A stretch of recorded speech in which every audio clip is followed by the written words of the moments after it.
exploitation, devotion, desperation, need. Impaled, you lay atop crooked beauty, light exploding from the broken spaces. Blinded, I stretch the chain's length, bone and sinew ripping, your tears and lashes fluttering, great wings of love and death.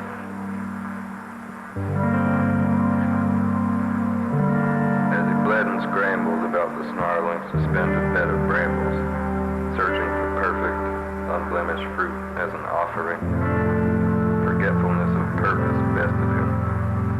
It was not perfection, but sweet, ugly, nourishing orbs dancing before him. He forgot recognition. The angled, batting wings, musty and sin, the gift of no other air. Twitching in audible silence, screaming terrible reverberations through his body. Nobody but they would know a thing. Perfection, the gift, began to fall.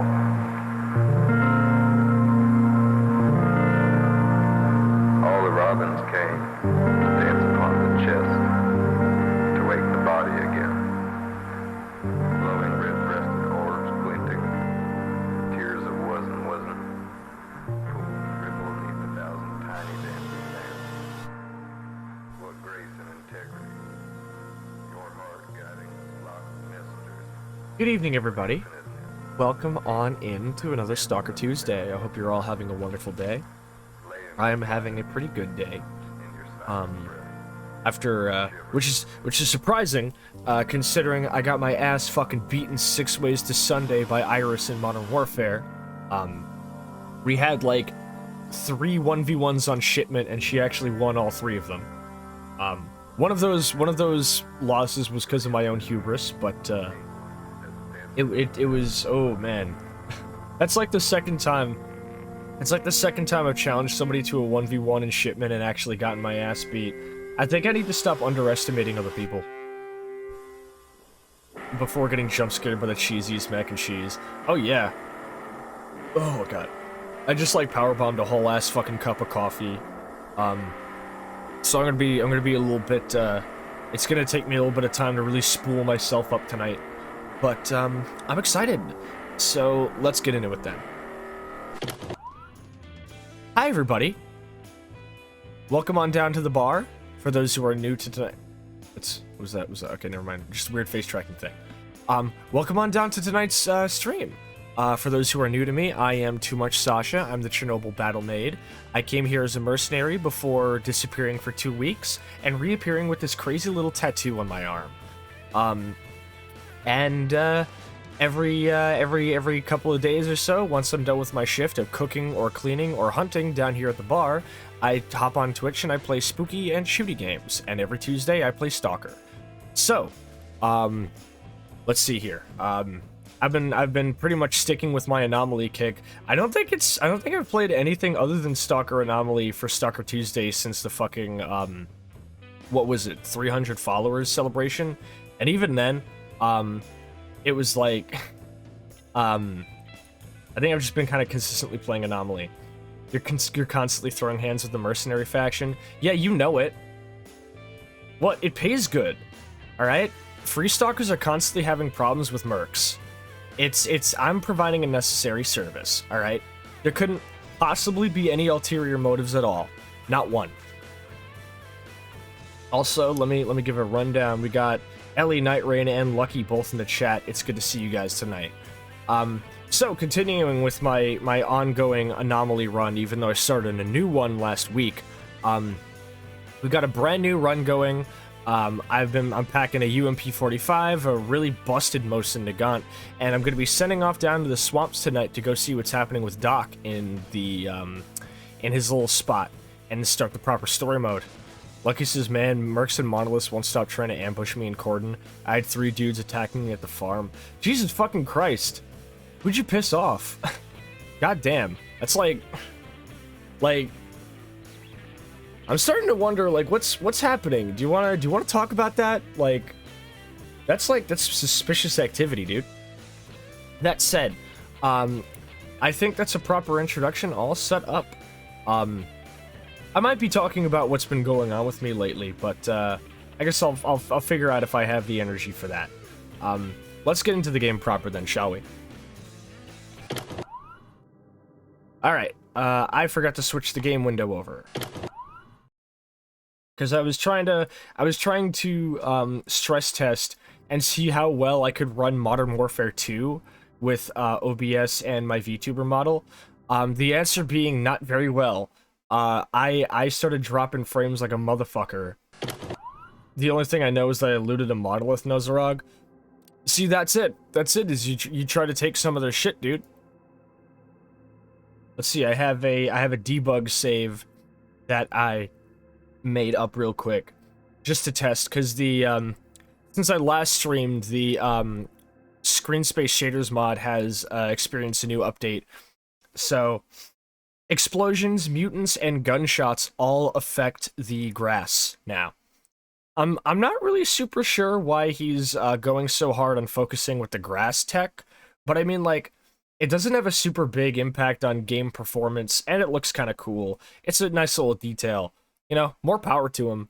It's just, it's been interesting to see how much cool shit has been added to the Screen Space Shaders mod. Like, the ground fog, the ice. That means you won't have to have grass to touch anymore. No, we have grass to touch. The grass will get, like, blown down for a second, but that's about it. So let's see here. We've got my normal build.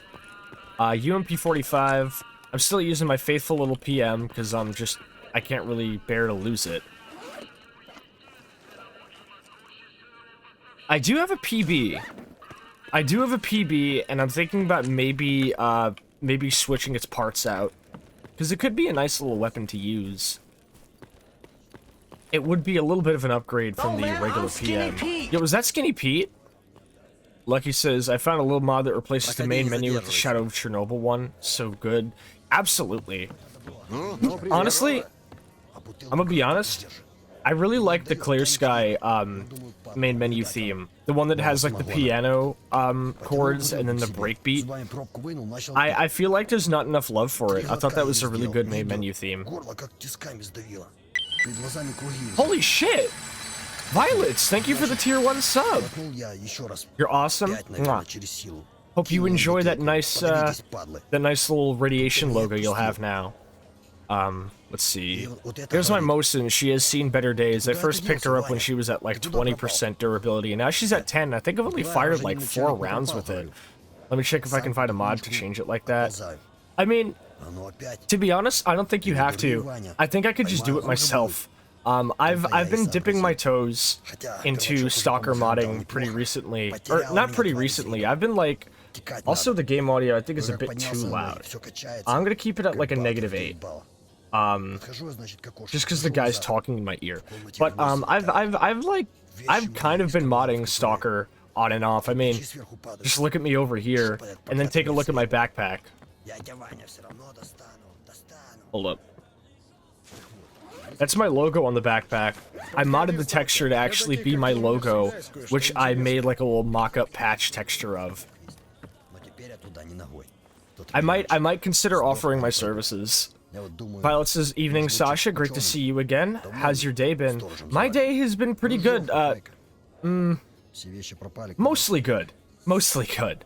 I'm still a little bit recovering from where I was at yesterday.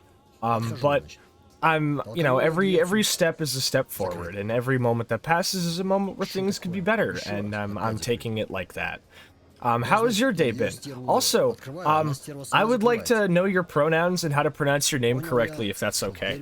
Because I want to make sure I'm giving that respect to all my chatters. So, the Mosin is nice. I don't think I have enough money on me to buy, like, a better long-range tool. Go over here. I don't like what the new HD Models mod did to Barkeep. I might revert to the old version if I'm being perfectly honest with you. Barkeep does not sell a better weapon. So I'd either have to go get gouged out by Loris or Barkeep, or I would have to go fucking just talk to Petrenko. Nick says bog business. Yo, Nix, what's up? Welcome on in. Let me give you a shout out real quick, actually. Shout out Nick's Nightfall. Yo, fucking, Nyx. Obviously most other people in chat aren't gonna know about this, and that's good. But Nyx, I'm officially in, fucking, what is it? I'm officially in GIW. And you kind of beat my ass. In fact, a bunch of people beat my ass. In fact, I was the first one to get eliminated. But yeah, I'm in GIW now. Violence is good to hear. My day was alright. Awesome. Just for posterity, I am gonna go talk to Petrenko and see what he's selling. Very good. Yeah, it was really entertaining to watch. For pronouns, he, him, despite my avatar being a girl. Copy.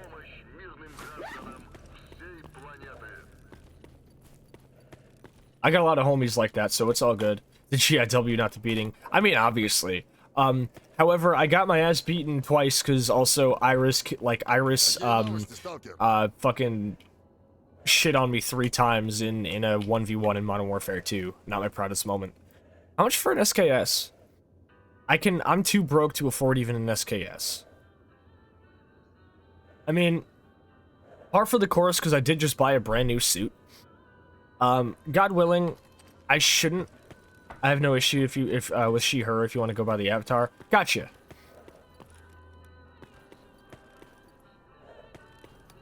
Just find one and repair it. That's a good point. Like, I could repair this, this fucking Mosin, but none of the mechanics around here have been given enough tools to actually, like, store the repair kits to fix up that Mosin proper.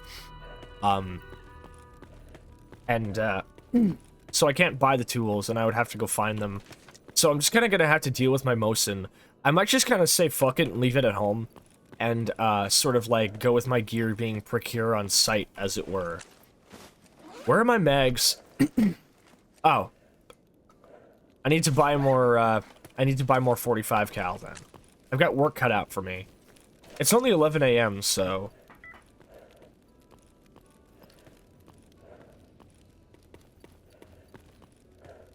Hey Sadako, what's up? Question, why not use the body health mod? I don't really like the body health mod. I think it's kind of cool. I think it adds a little bit too much Tarkov into this game.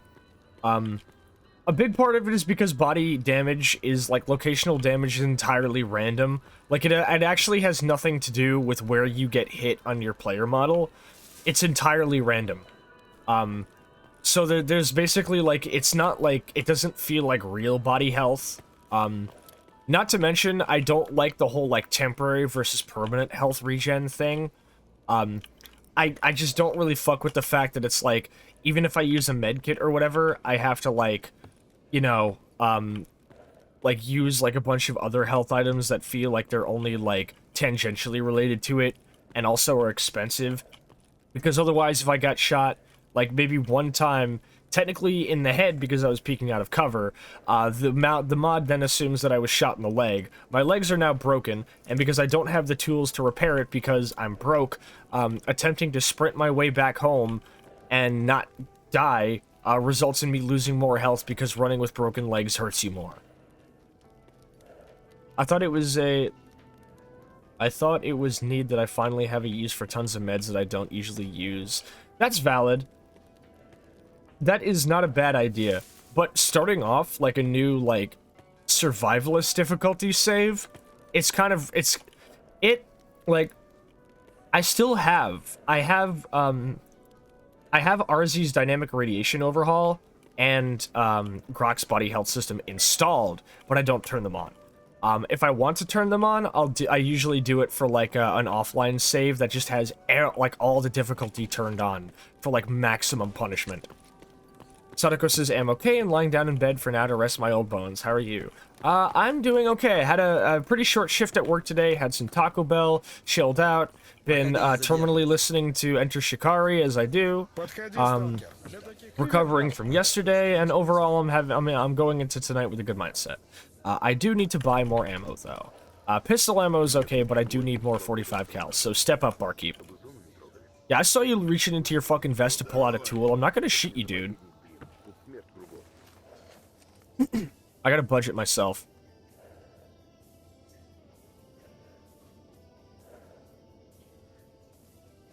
Okay, so I have... Hold up. Is my current mag actually full? Lucky says that sucks. Eh, it is what it is. Okay, so I have 2 mags, and they're each, I think... What is it, 25 rounds each? And I have 15. So, I would need 35.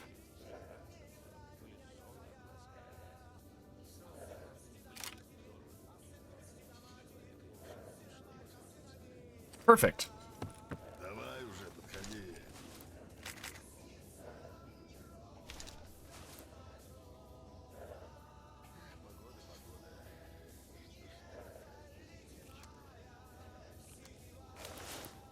25 plus 1. Yeah, plus the one in the chamber. Alright, well, I got my mags all set up. I can actually carry more mags than I initially thought I could because of this new suit. And since I don't have more UMP mags, and I don't think Barkeep sells any, does he? No. He does not. Ugh. Why? Fucking Barkeep, man. What I might do is I might actually relocate my stream deck to in front of my keyboard, because every time I look down to adjust something on my stream deck, it results in my model kind of closing her eyes and everything. So this might be a preferable way of doing it.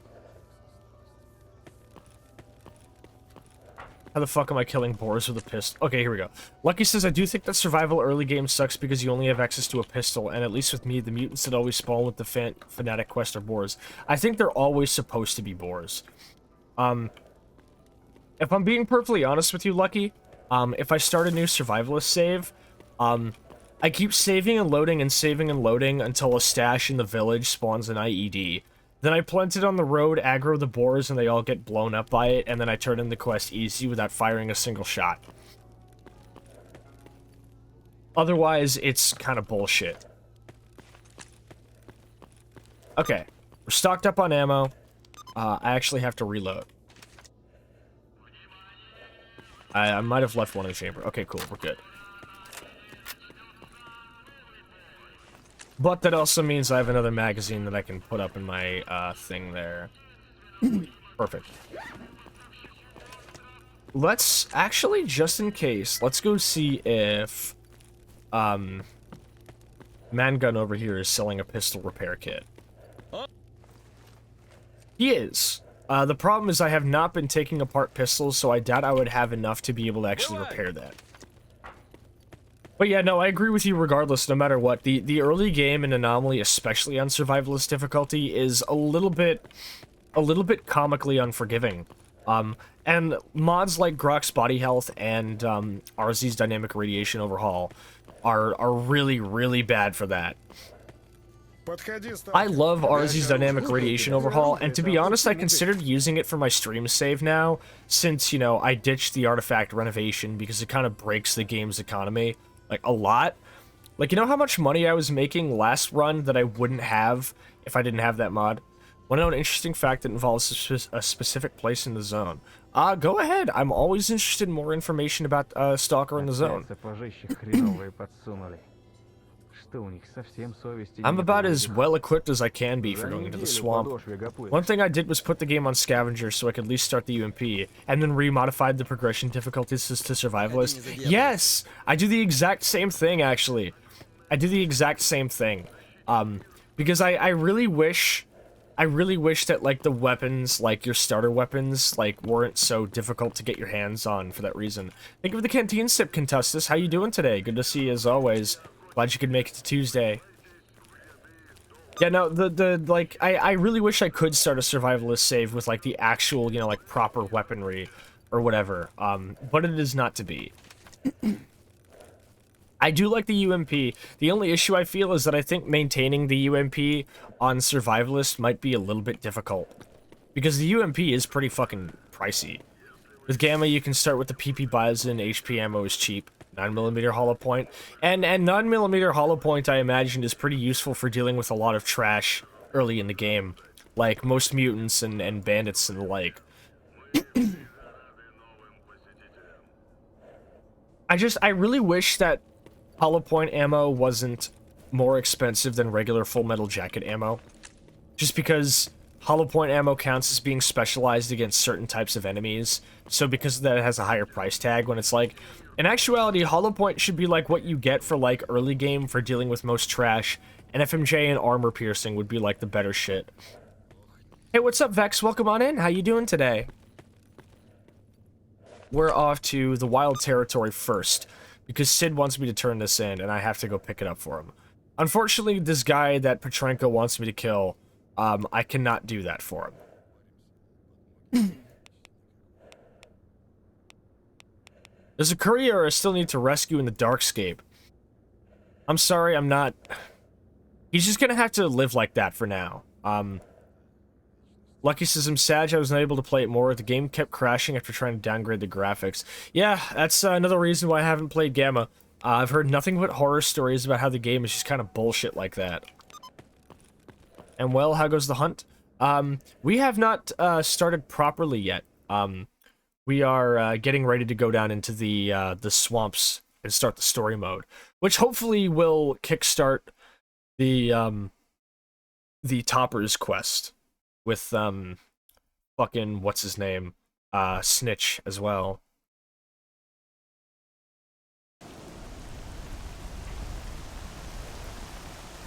And just like that, it's fucking raining.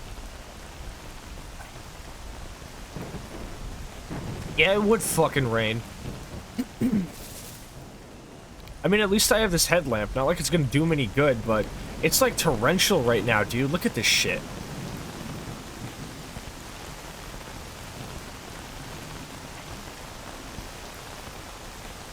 Well, it's no use waiting for the storm to blow over. Leap into the lightning.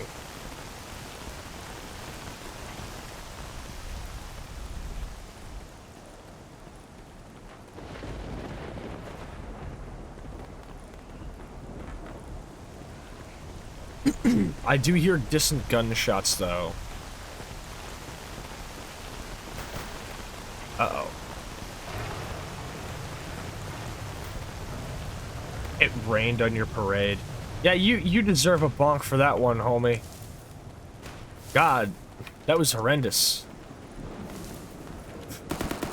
Ah! A snork? This, I might be boned. Sadaka says, so you probably know of Duga 2. I do know of the Duga 2. I'm actually very, I'm a big fan of Duga.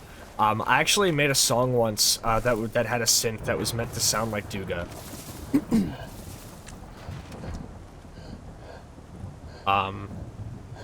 Let's see. This is not the only radio emitter obliterating signals in its path. The other one was a long-wave emitter for Radio Luxembourg on 198 kilohertz. If you had any other AM radio signal in its path to your receiver, its signal would intermodulate over the other one. That's actually mad interesting. There's a fucking poltergeist, dude.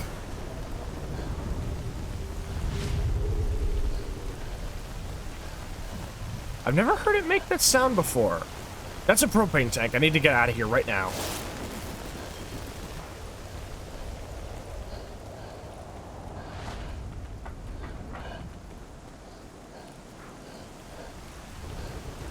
Because I do know that the what is it, the Duga radar was infamously hated for how much it constantly interfered on people's signals, to the point where certain, if I remember correctly, certain radio technology actually, like, was designed for a lot of, like, radio circuitry and designs, specifically to cut out the Duga frequency.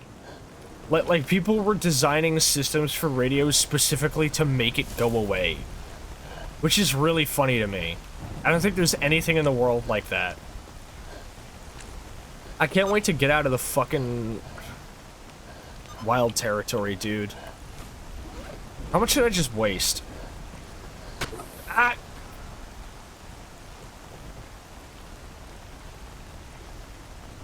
Did you guys like get a good look at what did that? Did you guys wait? Hold up. Wait a minute. Wait a minute. It's dragging my body. I can't actually see because of the first person death, but whatever just killed me is actually dragging my body away. I know it was some type of mutant. But I'm actually going to be eaten. I didn't realize... I know mutants did that, but I haven't seen them do it in Anomaly in a while. So I kind of, like, honestly thought maybe they just stopped doing it. Yeah, he's actually gonna be eaten. He's actually gonna eat me. Honestly, the first-person camera makes this really cool. Yep. I'm just straight getting eaten now. If any of you say it, you're getting timed out for the night. Monochrome says, oh, also, what's up, Mono? Mono has asked the question that I love being asked. Like, I'm not being sarcastic, I'm being legitimately. I love being asked this question. Mono says, theoretically, if someone was interested in getting into the Stalker series, what game would you recommend? The same one I recommend everybody, no matter what. Play Stalker Shadow of Chernobyl. It's very affordable and cheap to obtain on most storefronts, whether it's Steam or GOG. Play it. Most importantly, play it with the Zone Reclamation Project fan patch. It fixes bugs and doesn't affect the gameplay in any way. I think it's absolutely necessary. So play Shadow of Chernobyl with the Zone Reclamation Project, and then you're good.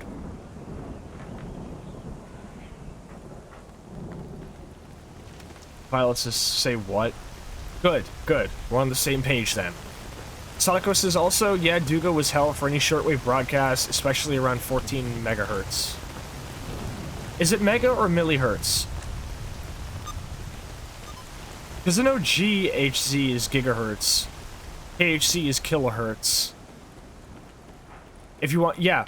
Lucky also says it correctly. If you like what you play in Shadow of Chernobyl, play Stalker Call of Pripyat afterwards. Call of Pripyat does not require a fan patch. It works good. It works very good. Do not under any circumstances play Clear Sky unless you feel especially masochistic. And I mean like, I don't mean like whips or candle wax masochistic. I mean like upside down in a whole like fucking bondage suit for hours masochistic. Many hurts. Hey, what's up, Chance? How you doing today? Welcome on in.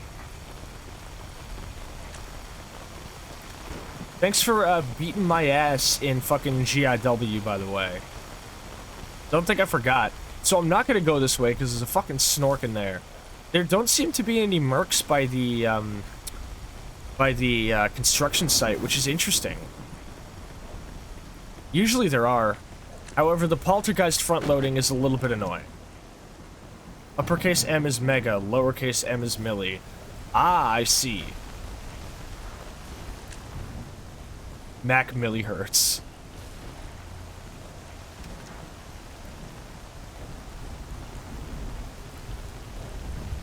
Sparkle deadlock.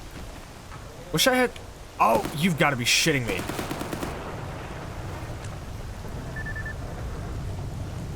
Fucking snorks, dude. Uh-oh. Oh.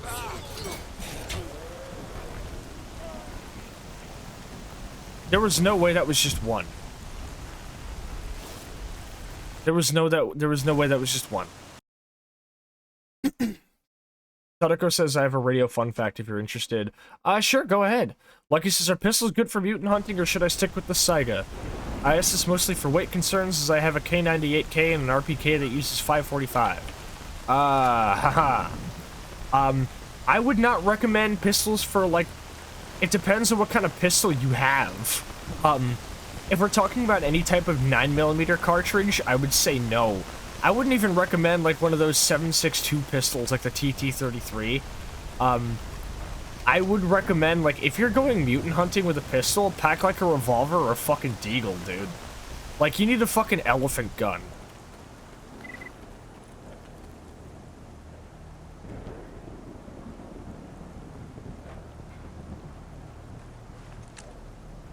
I got a nickname for all my guns.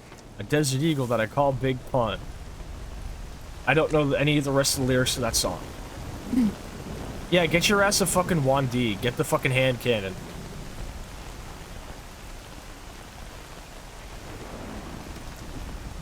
Did I forget to, like, drink some water this morning? I think I did.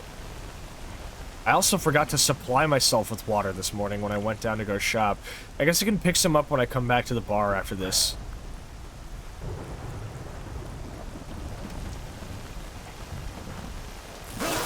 Ah, I see. Played too much CS when I say Deagle instead of Desert Eagle. Me too. Deagle is just, like, a little bit easier to fucking say than Desert Eagle. Because Desert Eagle's, like, 4 syllables. That's a lot.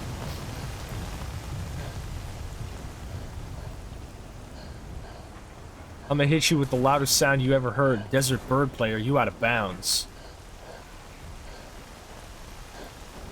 I really do not want to have to use any...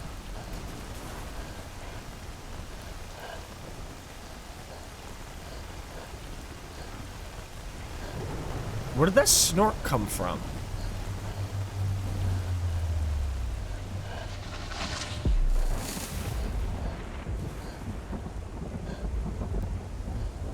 I'll read your message in a sec, Sadako, when I'm not, in mortal danger. Which I guess is kind of often, huh? I really don't want to use a medkit. But, there's nothing here.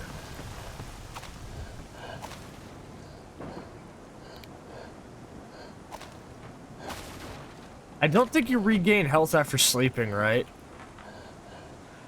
Let's test it.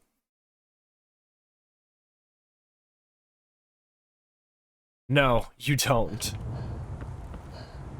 Sadako says when the Sutton's emitters were shut down in the early 2010s, the local amateur radio operators got access to some of the broadcasting equipment, including the shortwave antennas and transmitters.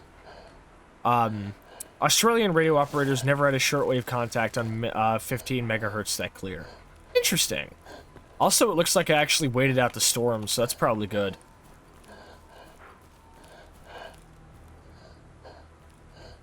Because the problem is I'm gonna have to come back this way.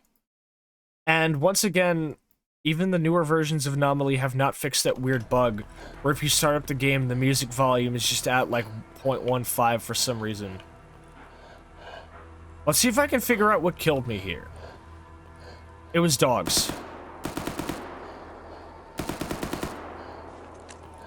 It was pseudo-dogs.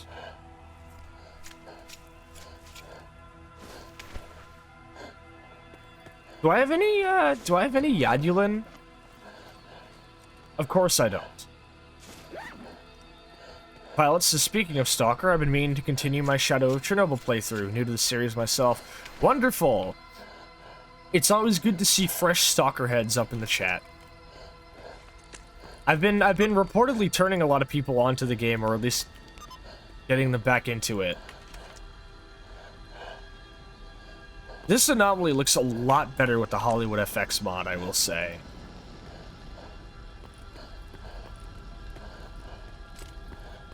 The only times I've actually played Shadow of Chernobyl on stream, ironically, since becoming a VTuber, are challenges that I do where I attempt to beat it with just...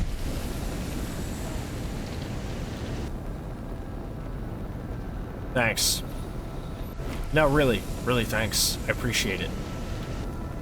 You shitheads. Okay. Well, I did just save, so it auto-saved me at least.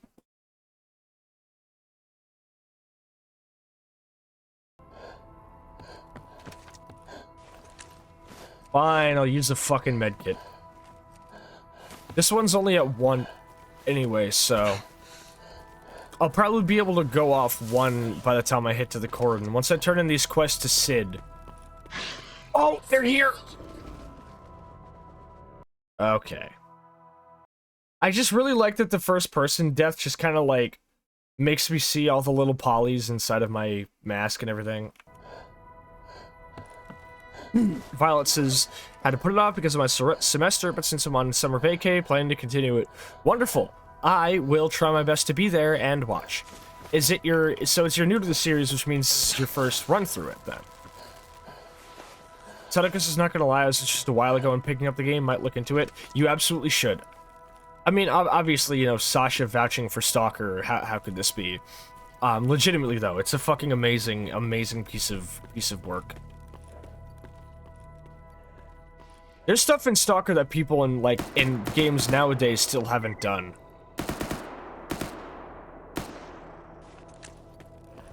First ever run through. Where did you leave off on? I'm interested in this. I will let you guys know, because of the nature of Anomaly, and even because of the nature of my character's backstory, which is kind of placed in Anomaly, I can't guarantee that there won't be mild spoilers for Shadow of Chernobyl here tonight. Because Anomaly canonically takes place after both Call of Pripyat and Shadow of Chernobyl, meaning some plot elements that are kind of supposed to be a secret in Shadow of Chernobyl are just kind of, like, constantly, like, out in the open discussed. So I just want you guys to be aware of that. Seems like a sizable amount of people are excited for the new one. Our numbers have grown and thinned out over the years. It's been about the better part of 13 years since Stalker 2 was first originally announced. We have braved announcements, cancellations, NFT scares, that one was pretty bad, and many other things. But we're still here. That sounded like a dog.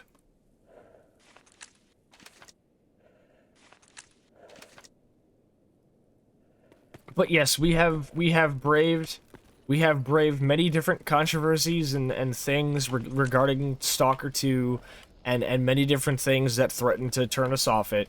But in the end, us pilgrims of Stalker 2, braving the years and the years and every little controversy and weird little thing, we are still here. And us Stalker players are impossible to, because our favorite game is all about braving a hostile, inhospitable land where everything is trying to kill you. It is impossible to scare us away forever. But it got pretty close with the whole fucking with the whole NFT thing, if I'm being honest. As far as I remember, I just made it to the third area. So that would be Agriprum then. Shadow of Chernobyl now purchased. Let's fucking go! I'm proud of you, Mono. Now go get yourself the Zone Reclamation project. It's pretty easy to obtain. It has a little bit of a confusing website. I can just send you the version that I have of it if that would make it easier for you. So, Violets, that would mean you're probably in Agriprum then. Probably still doing the first, like, major story quest. Mono says I may appreciate that. You know what? Let me do that right now, before I forget. You won't get a virus, trust me. The website is extremely, what is it? It's extremely, what's the word? Trusted, don't worry. Let me see. I have an entire folder where every Stalker mod that I download, I actually keep in an archive.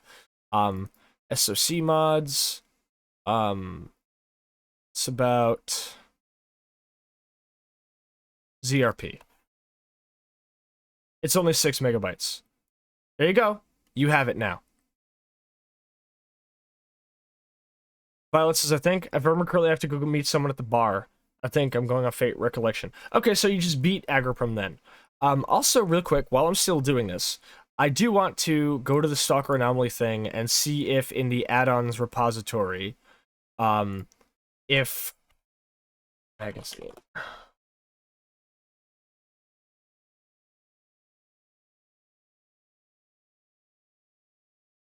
Huh. Yeah. Looks like Mag's Redux has recently been updated by Raven Ascendant again. That was on the 27th. So pretty recently, in fact. Okay. Looks like Mag's Redux got updated, so I'll use that updated version next week then. Probably not tonight. I guess I could probably just, like, switch out my installed version on stream. I might ask Raven and be like, hey, so how come the mod's description talks about having an option to dump mags when you reload, but the game doesn't actually have that option? Oh, you son of a bitch, I see you. Why did it have to be Poltergeist, dude?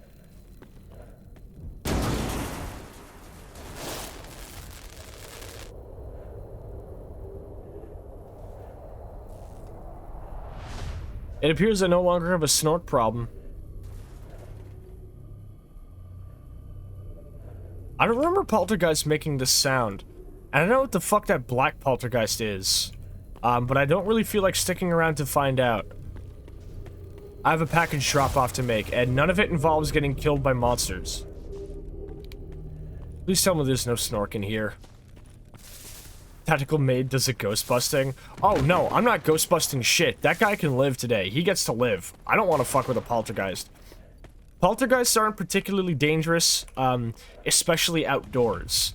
If you're outside, poltergeists are actually surprisingly easy to deal with. They're just as easy to avoid. But indoor areas, you are in trouble, especially if there's multiple of them. And usually in most underground labs that have poltergeists are designed to have poltergeists in them. So, for example, X-18 laboratory, the first time you experience poltergeists, will have a shit ton of physics objects for them to throw at you at all times. And not all of them are breakable ones, either. In Lab X8 in Call of Pripyat, which is a recycled version of a cut map from Shadow of Chernobyl that was originally called the War Lab. Lab X8 actually has, I shit you not, we saw it the last time I was playing X8, but Lab X8 has a couple of bureaus, which are basically like, what if the poltergeists like weren't invisible and they could also take your weapon out of your hands and throw it at you. When I tell you that they are a nightmare to deal with, bureaus are the fucking worst. I've usually tried to bring explosives like rocket launchers with me to deal with them, only to walk into the room, have the rocket launcher torn out of my hands, and then it fires into the ground next to me, instantly killing me. This is a common occurrence dealing with them. Thankfully, poltergeists can't do that, like bureaus can. But Lab X8 has a couple of bureaus, a few of them are hidden. There's a poltergeist, however, in the level, in Lab X8. This poltergeist is legitimately placed in the most dickhead position possible. So, there are bureaus and you can kill them, and then that'll make them stop picking up stuff and throwing it at you. But you'll notice stuff is still being thrown at you, because there's a poltergeist hidden in a fucking, like, attic crawl space. Like, he's in a crawl space that is literally so small you have to crouch to get in it or walk around it. Up the top of a ladder in a completely off the beaten path secret area that you would have no idea was even there unless you were searching every nook and cranny of the map, specifically to put a poltergeist in it just so he can consistently throw things at you throughout the entire level.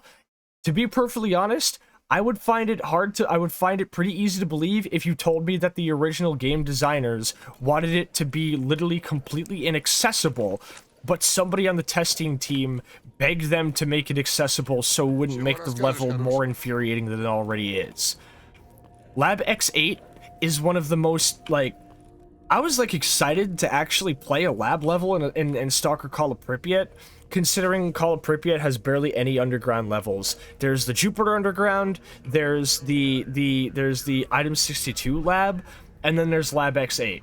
Lab X8 was so consistently frustrating, it made me want to fucking put the game down forever.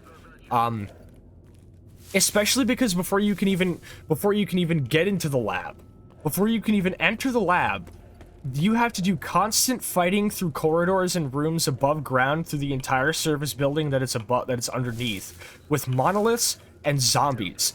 Thankfully, some saint on the design team made it so that monolith soldiers on the top floors don't just come down and clown car you. They actually hold their ground, and as soon as you come up the stairs, they engage you. But I imagine if somebody didn't do that, they would all just immediately run down the stairs as soon as they got sight of you and start trying to fight you. But instead, when you enter the building, you actually have to clear the rooms one by one. Although in Anomaly, this is a little bit not the case because the zombies will clown car you. The zombies will all just immediately leave the building and cloud and car you. But not the monolith soldiers, thankfully. But, so the point is, poltergeists above ground and outside, easy to deal with. Poltergeists in indoor areas, especially laboratories or any underground area, absolutely infuriating, but not as bad as Bureaus. Bureaus are the worst. Bureaus in the Gunslinger mod, the worst. The fucking worst. There's an entire add-on for the Gunslinger mod called Wimpy Bureaus that makes them less bullshit. In fact, I have a mod for Anomaly here that actually makes them less bullshit. I also have a mod that makes the controllers more bullshit. Thank you for the lurk, Mono. Also, you sent me a DM. Or, no, you didn't send me a DM. Oh, no, you sent me a DM that says thank you. Okay. But yeah, fucking tirade over. Fuck the Bureaus and whoever designed them and added them into Stalker. You're an asshole, and you're evil. But also, fuck whoever was coding how they should act in Gunslinger mod, because you're worse. You're worse than the guy who made the SpongeBob Doom mod. Violet says, if I might ask, do you have a Discord server? I do. I didn't close it down, but I did put it on lock and key, and tightly vet new recruits, after, some hate raid incidents in January. I've been thinking about opening it up. I think I'm going to be opening it up tomorrow. So keep an eye on, I have reason to believe you have me on notice anyway. But keep an eye on my Twitter. I'll be tweeting about it when I open it back up. But to get back to the ghost busting comment, the main reason I was avoiding that poltergeist then, even though poltergeists above ground and outdoors are incredibly easy to deal with, the main reason I avoid poltergeists is just because their hitboxes are really bullshit, which means that if you're shooting at them, at the very least, like 60% of your shots are not going to hit them. They're not particularly tanky, they're extremely weak, but their hitboxes are just so finicky that it's so hard to properly hit them. So if you're above ground and they're not an imminent threat, it's like 9 times out of 10 not really, necessary to fight them. NPC companions, if you have any, are probably better at dealing with them anyway. Sorry to hear, Sasha. No, it's okay. We didn't really get hit. We had, one person who, pulled up, but we squashed them pretty quickly. Other friends got hit worse. But thankfully I was home when it happened, so I was able to quickly shut it down. Yeah, no, we're just keeping ourselves safe, you know? I was planning to reopen it for one of my events, but I figured doing it on an event, when I would potentially have a lot more eyes on me would mean that would overwhelm my mods with new recruits, and I don't want to do that. But yeah, we'll see. We will see. Lucky says hearing the helicopter firing always scares me. God, you gotta have some balls on you to use the helicopter patrol turned on. I'm gonna turn my fan up a little bit. We're getting into the spring.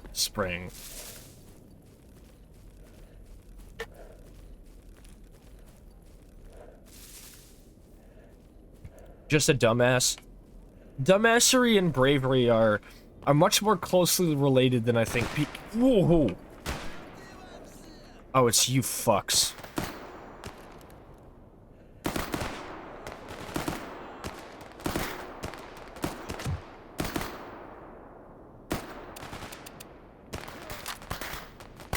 Well, the good news is the fucking, the guys in the flea market have goddamn eagle eyes, so...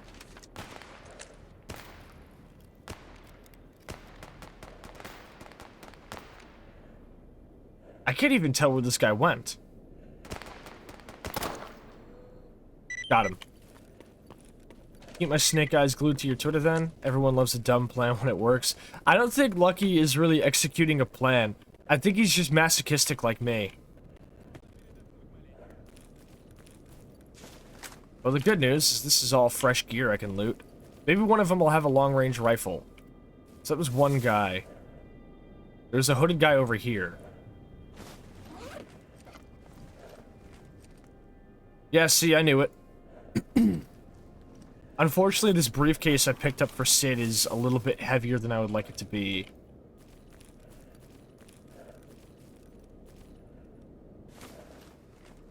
God, he's a bandit, but he's wearing duty armor. I almost fucked myself there. Get the fuck down, hands up. Mans is extorting a motherfucker right now, huh? Ah, gotta reload.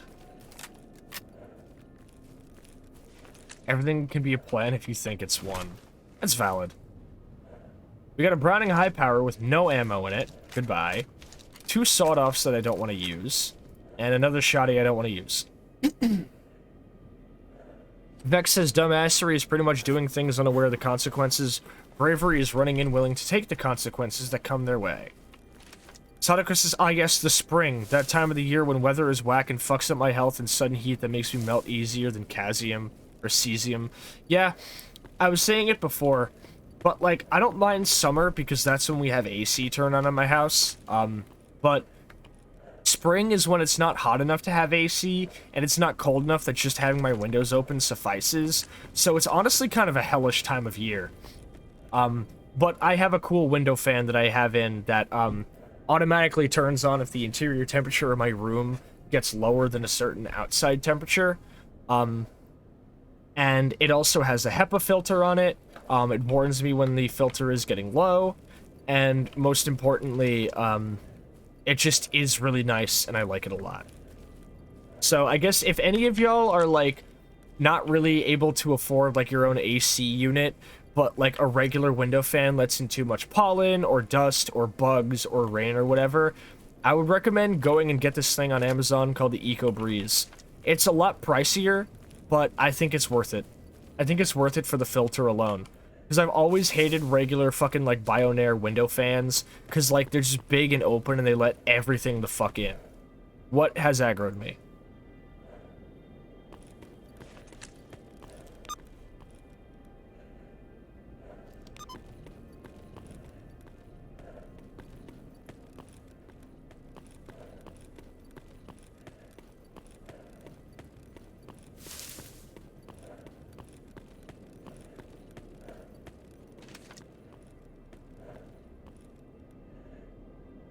I'm going to assume that's a zombie that's apparently setting off my detection meter.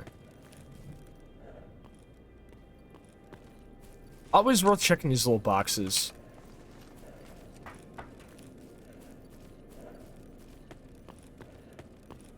Sadako says there's no AC in most homes here, so I'm glad I have triple pane roof window with an external blind. That is pretty nice. Installing like blackout blinds on my windows has helped. Like I've got like adhesive paneling that I stick to the glass on my windows that keeps a lot of sunlight coming in. But I want to maybe get one that just kind of like tints the windows instead of blacking it out. Because I have these really nice curtains on my windows that I like seeing the sun come through, not gonna lie. Because I had like full blackout curtains on for like the better part of a year, and not gonna lie, it actually kind of made life in this room really depressing.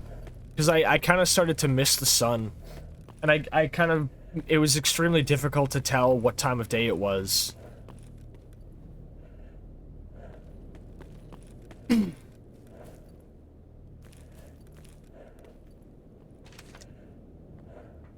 Alright. We are almost here. I don't think I'm going to head out to the Darkscape yet.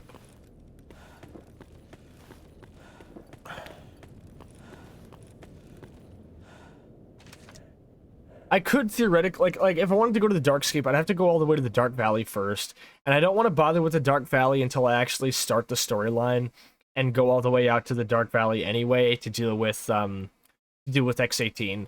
I might, if I can get my hands on a sniper rifle, right? My target, who's currently taking refuge in the Dark Valley Bandit base, might be a little bit more viable. Oh wait, hold up. Hold up. I remember what happened last time I was here. Sunset Drive says, yeah, this is my playthrough on Gamma. Shit's great. Nice!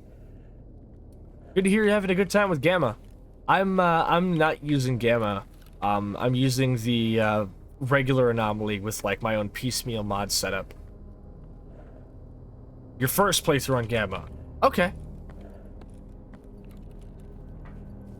Huh, I'm surprised there's no goons here.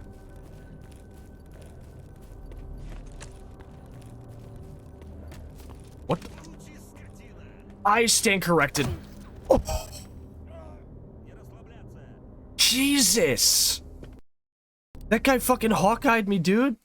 I was like, oh yeah, man, I'm sure there's no goons here. Boom. I got fucking... Bro, he JFK'd me, holy fuck.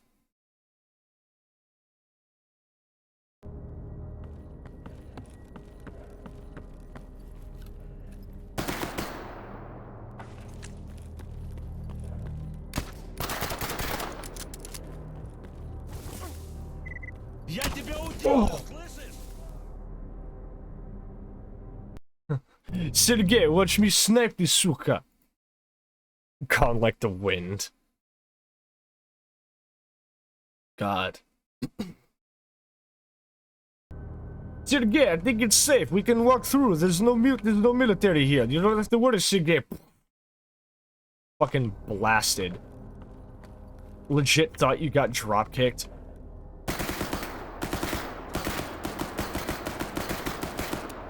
Ah, yes, emptying an entire magazine into somebody's head because of how G-Boobs' fucking systems work. A KS-23 is not bad. A KS-23 is not bad. He also has a Sphere 8 helmet in pretty decent condition. I think I'll be depositing these by the cord. Do you not like Gamma? I've never used it. But I have basically kind of been told a lot of, like, horror stories about Gamma's, I guess, temperamental. I feel like I've heard it can be a little bit temperamental. So it's kind of a big part of why I haven't tried it yet. Jeez, and I thought I died fast on Master Difficulty and SOC. Yeah. Just asking, by the way, Violet, what reason are you playing on Master Difficulty, by the way? It wouldn't happen to be because of, a certain piece of infamous misinformation related to Stalker's community, where people... Oh no, don't put on the fucking helmet. It wouldn't happen to be due to a piece of misinformation in the Stalker community. What did I just put on? What suit did I just put on? There's no suit. There's no suit.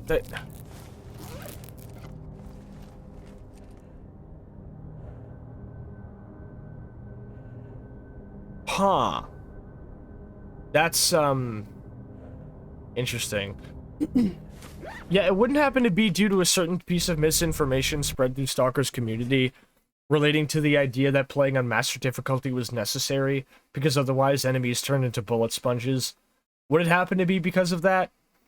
Because if it is, I, would be happy to dispel it and tell you that that is not true.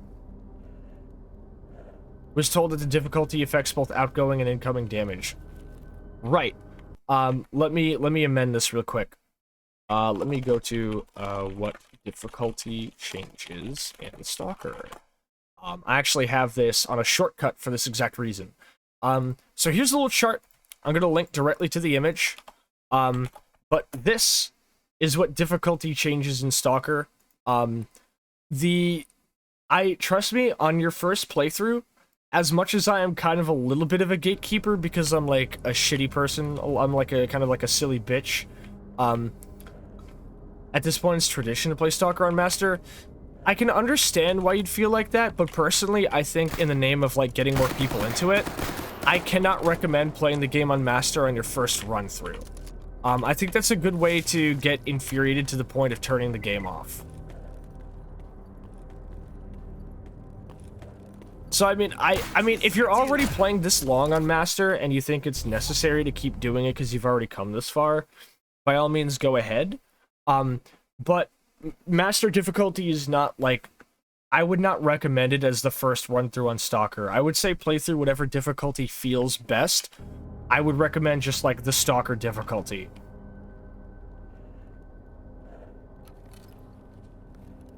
so it's not true. Nope, afraid not.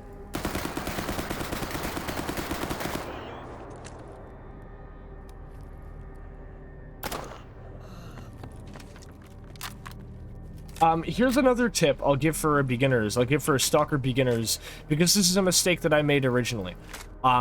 Do not, and I repeat, do not stack the Stoneblood artifact. Do not stack the Stoneblood artifact.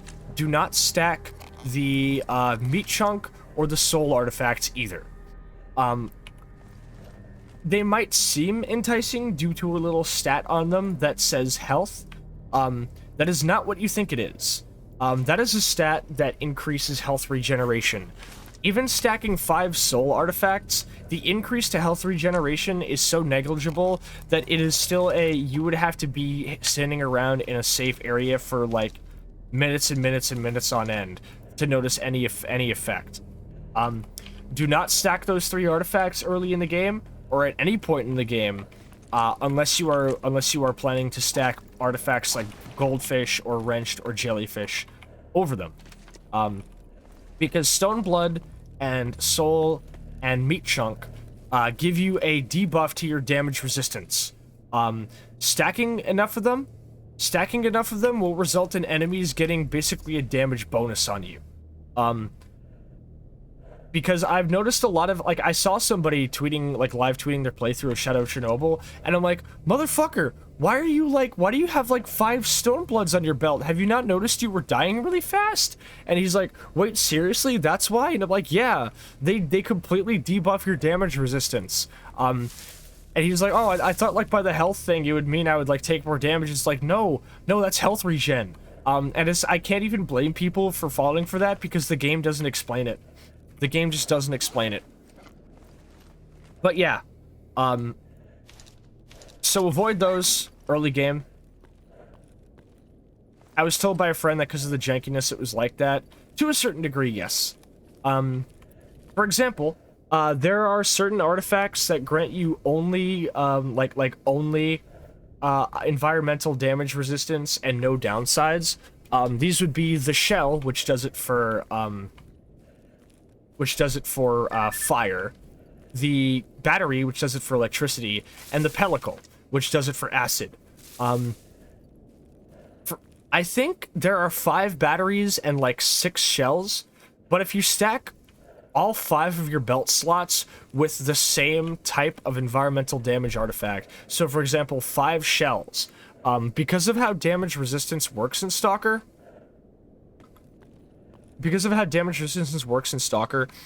instead of like adding any type of armor stat or resistance system, instead, when an artifact says that it like increases your like chemical damage resistance by 15%, that actually just means that it takes a flat 15% off of like the modifier for your chemical damage. I see you lurking. Are you gonna try to pull up?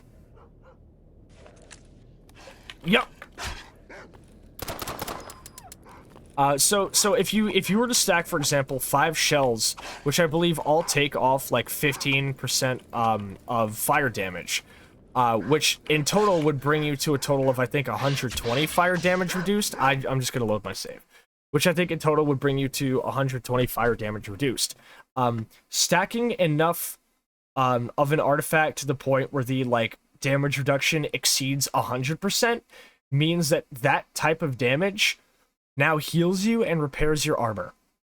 So if you stack 5 shells, fire from any source, which means pyrogeists, burner anomalies, and even campfires, will now heal you and repair your armor.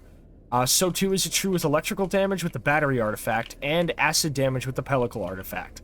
That is how broken Shadow Chernobyl's systems are.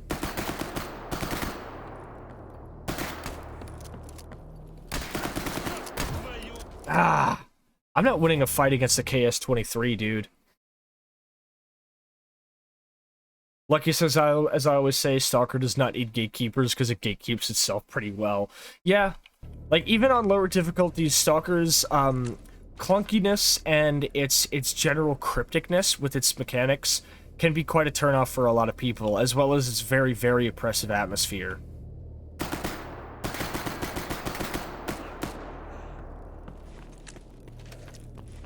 But yeah, I hope I was able to demystify Shadow of Chernobyl's mechanics at least a little bit. SOC was 2007. I kind of expected Slavjank. True, but I believe the expectations for Slavjank lead the game to feel a little bit more mysterious than I think it already is, which I believe can leave people open to be sort of misled by gatekeepers who just want to, like, you know, turn people away from the game by spreading misinformation. Which I personally believe is the reason why that whole, like, oh, make all the newcomers play on the master difficulty thing kind of came from. It feels like somebody didn't like that a lot of people were getting into Stalker because of the meme culture, which is somewhat understandable. But it feels like because of that, a lot of people decided it was a good idea to spread a false, what's the word? Spread a sort of, fabrication that you had to play on Master, otherwise the game was too tedious. But I hope I was able to demystify Shadow of Chernobyl's mechanics and hopefully make it a little bit more palatable. Obviously, you were playing it and you were planning on returning to it anyway. But I figured just in case, because I'm gonna be honest with you, late game Shadow of Chernobyl can be absolutely fucking infuriating. Especially if you're going for the true ending and you have to fight through all those monolith troops, because Stalker kind of like reverse Far Cry's itself and turns into a fucking corridor shooter surprisingly fast.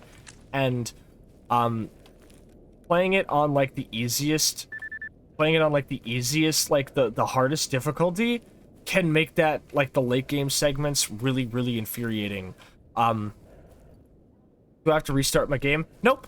You can change the difficulty in the middle of your save at any time, which I really appreciate. Life Force's gatekeeping a game, especially a single-player game, is always a dumb move in my opinion. Yep, couldn't agree more. There's alternate endings. I guess I might have accidentally spoiled that. But yes, there are multiple endings. If you would like me to stop sharing information about the game in the interest of, like, going in as blind as you would like, I always can. But yeah, I hope I was able to at least be helpful, what is it? Maybe make your playthrough a little bit, Maybe make your playthrough a little bit, I guess help the game have a little bit of a better first impression.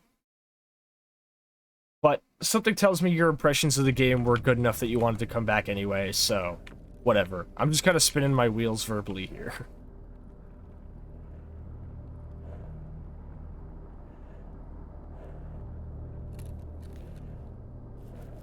Where'd he go? Oh! Okay, I'm gonna stop making the same mistake, and as soon as I kill him, I'm gonna save at the campfire. God. A fucking KS-23.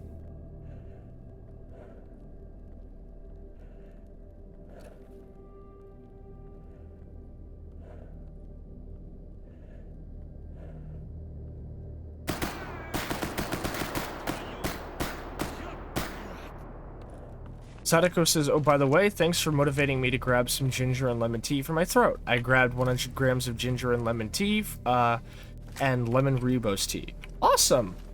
I'm happy for you.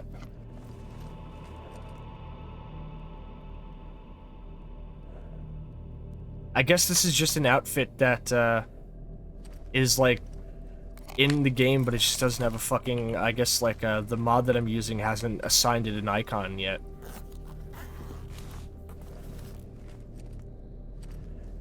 I like what I played so far. It feels very unique compared to what I usually play or see. Absolutely.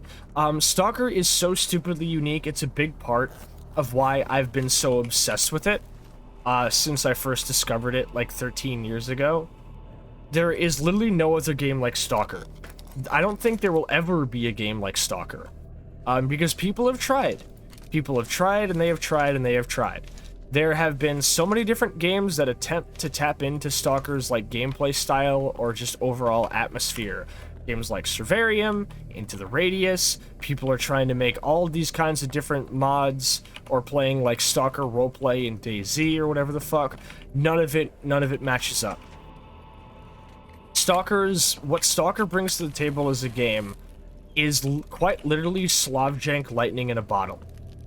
There are so many infamous Slavjank games I've seen or experienced, whether it's games like, say, you know, Cryostasis, or fucking, you know, what is it, Vivisector, Chasm, fucking, Chaser, Alpha Prime, what else, the Zenith series, especially, like Boiling Point Road to Hell, can't forget, did I already say Chaser? Can't forget Chaser. There's a lot of Slavjank, the point being. And it's interesting to note how a lot of these games have all had at least some type of very promising mechanic, but none of them are quite as successful as Stalker. There has never been a game that has been as successful as Stalker. And I just think a big part of it just comes down to the fact that Stalker is so stupidly unique. A big part of what makes Stalker interesting, I think, is the fact that it's not such a contemporary setting that it feels like a modern military shooter, or any kind of game where there feels like any kind of, like, analog to, like, modern sort of, like, geopolitical shit, like, with a lot of shooters. Like, the big problem with Boiling Point Road to Hell is that you're, like, a white guy going into, like, fucking, like, some type of South American country and just shooting everybody, you know? It's like, I've already played this kind of game before. Despite the fact that Boiling Point Road to Hell has some cool shit at the end of it, but it waits until the end to show it to you. Then you've got games like Chaser and Alpha Prime that are just, like, trying way too hard to be Red Faction, and they just have this, like, dense, far future sci-fi, and people bounce off of it so fast because nothing is more boring than, like, generic hard sci-fi, if I'm being honest. And Stalker features a good combination of a contemporary setting with enough sci-fi to make its horror believable and land really well. Because without these sci-fi elements, Stalker could not feasibly be a horror game. It would just be a shooter. But combining in these elements of sci-fi and alternate history and Soviet mad science to create a believable, like, sort of, like, hellish shithole where everything sucks and everything's trying to kill you.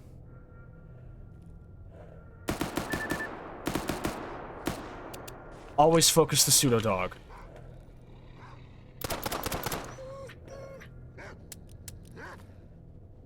This is more dogs than I'm equipped to deal with.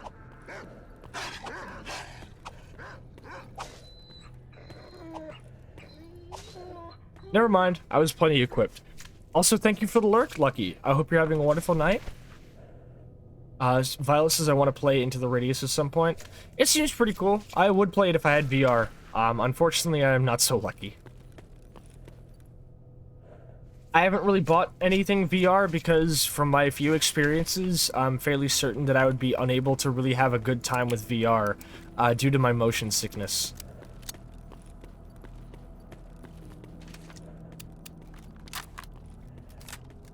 And that's okay. But yeah, like, describing what makes Stalker, like Stalker's overall aesthetic or uniqueness is difficult to put into, like, a small sentence. Like, the weird Soviet aesthetic, the horror, like, the sci-fi horror feel of, like, a grounded and more contemporary sci-fi horror thing. I think contemporary horror, or, like, a contemporary horror setting is the best way I can put it, you know? Speaking of games and stuff, I want to make a game based on my lore and aesthetics. You absolutely should. Maybe even like an ARG or some type of ARG could be really cool. I kind of played around a little bit with that type of concept with all the lore stuff I had building up to my re-debut. It was a lot of fun.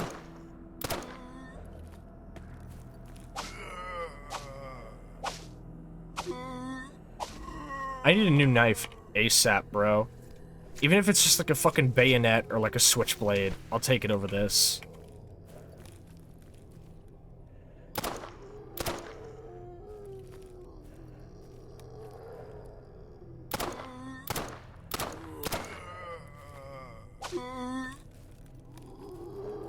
Well, good thing I came out here with a ton of fucking PM mags, cause like, Christ, dude.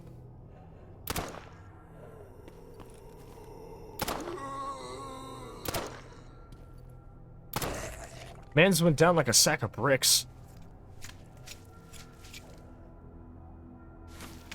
Trust me, I'm gonna bring quite some unexpected materials to my teachers and lore bits. That's fucking awesome. I can't wait to see it. A lot of what you've been what you've been showing me is really cool stuff, and I fuck with it heavy.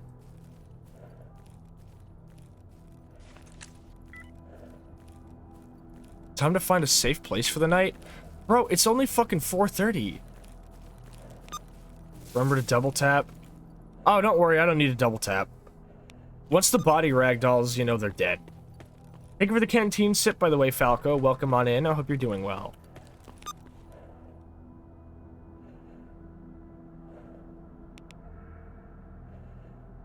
Alright. I got 2 quests to turn in, and one of them I still have to actually complete. So I'm off to the railroad and back. But... if I'm gonna go out to fight mutants, I'm gonna go buy more ammo. Plus, I need to dump a lot of this trash that I can't really carry on me, and I won't be carrying on me until I can get hip to be on my side, so... It sucks that all of the paltry money I'm earning from quests goes to sleep, instantly ambushed by Exoskeleton Bandit. You can't make this shit up. I have a mod for you, Lucky. It's called Bounty Squads Expanded.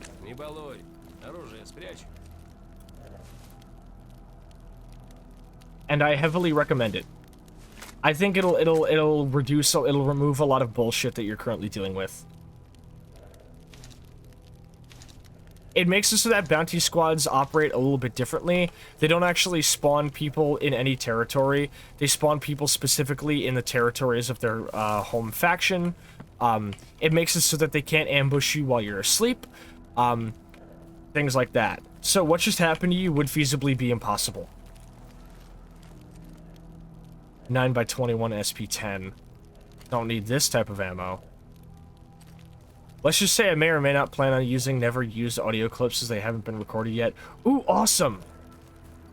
Yo, if you need any voice acting done, I can vouch for a friend of mine who did some voice acting for my lore bits. She absolutely killed it, and she is one of the fucking best friends I've ever made in VTubing. She's probably tired of hearing me, like, fucking, you know, like, constantly talk her up, but I'm not gonna stop. Because, like, God, she's awesome. I like how they can barely damage me anyway since I have the Nosarog with an empty and wrenched artifacts. Yeah. Interesting. Yeah. If you want, when I take my halftime break, I can link you all of the tweets actually no. If you want to see pretty much all of, like, 90% of my lore videos, were tagged with the hashtag #WhereIsSascha on Twitter, so you can watch them all. I'm really proud of how they came out.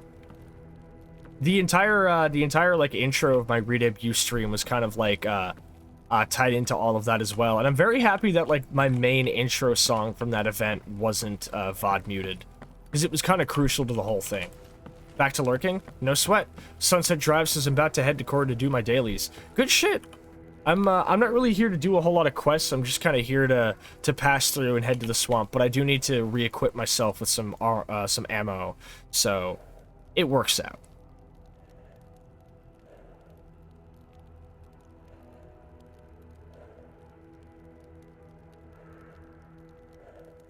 I can really only afford to give myself one magazine, unless I sell all these mutant parts.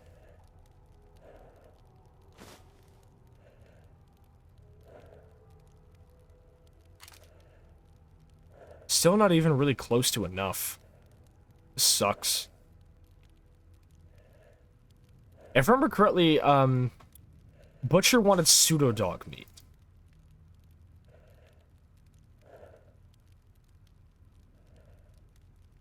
Fuck it, I'll buy this because I know for a fact that once I'm done with this quest, I'll have more money for shit. Pedico says, let's just say I might get people from certain tentacle fields to record stuff for me. Fucking awesome, dude.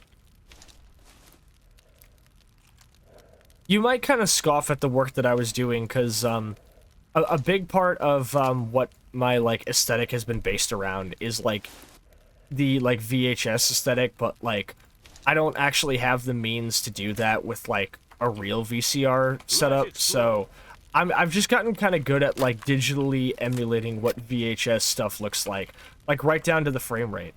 Sunset Drive says, I'm trying to run an SA-58 for past Jupiter and fighting in Dark Valley, but I need more ammo and to build another rifle kit. I get you. Like Sadako, when I do my VHS effects, actually, I did some research into differences in frame rates and noted that, like, since most, like, films, especially film recorded on VHS, would be running at a 24 frames per second frame rate, but I applied the actual VHS effects and distortions and filters at a frame rate of 29.97, because that is the frame rate that most, like, capture hardware, like DVRs, and other things like that of the VHS era would feasibly be capturing footage at a frame rate of. So, to really drive home that sort of, like, captured or re-recorded, like, retro tech shit, all of, like, my VHS effect videos are first rendered at 24 FPS, and then the distortions and filters are applied at 29.97. It's like a weird little detail that, like, I just kind of insist on, that I'm fairly certain people don't notice, but I do it because I think it's cool.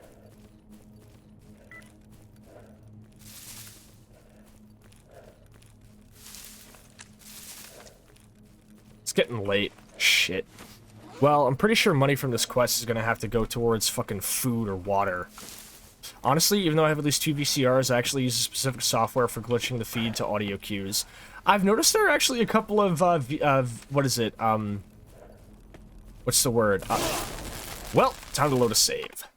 There are a few, what is it, fucking VST plugins for recreating, different types of analog distortion. When I'm making hip-hop beats, I actually use a plugin called, Satin by Yuhi.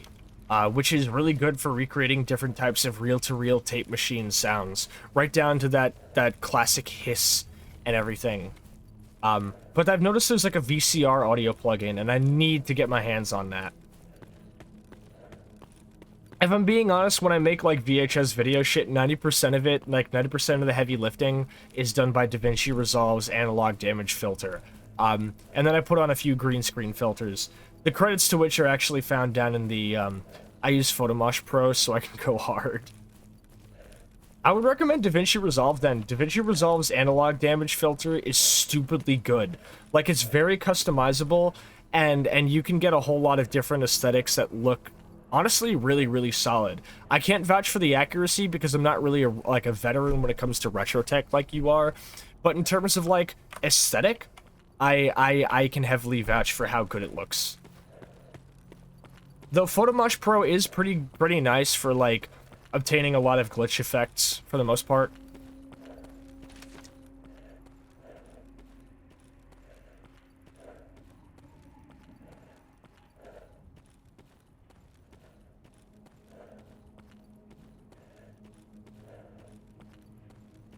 When I need to show you Sadako, is my Tascam, like, because, like, you seem to be pretty, what is it, like, knowledgeable, or, like, you seem to have a pretty good collection when it comes to, like, video and radio tech.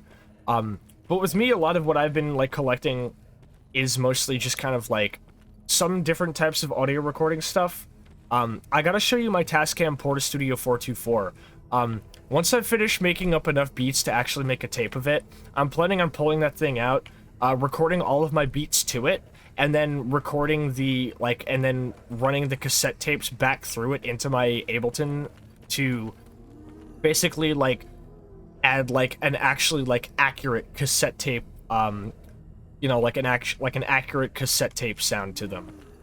Rather than just using, like, the Satin plugin, which is nice. But I do want to actually do it for real, since I have the technology. And I have a fucking, you know, a, what's the word? Oh, it's just zombies. This is easy. I have an actual, 4,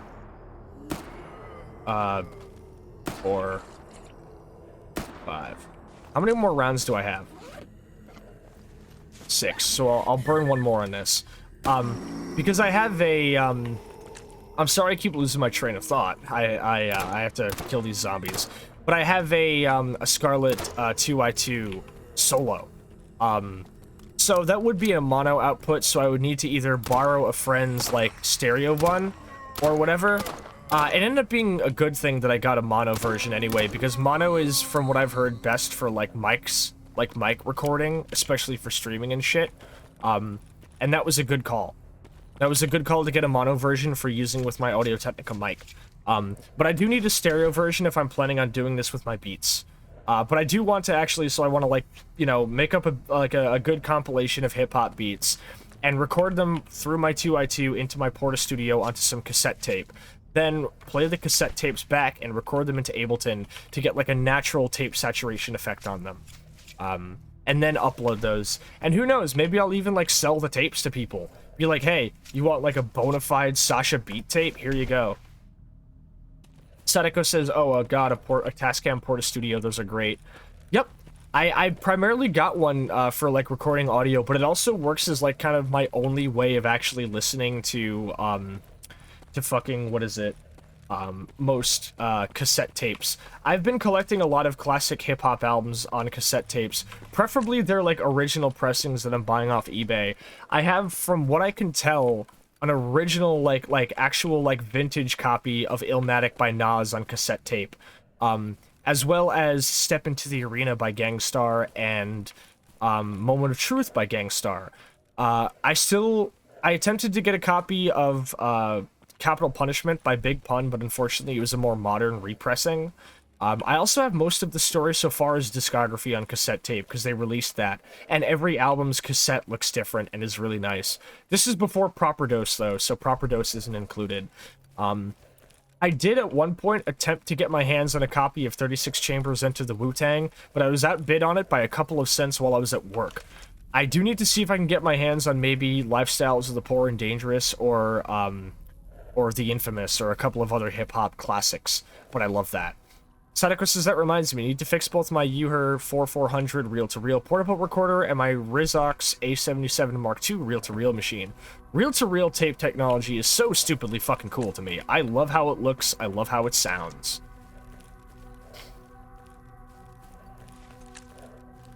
Is that not the quest done? Oh.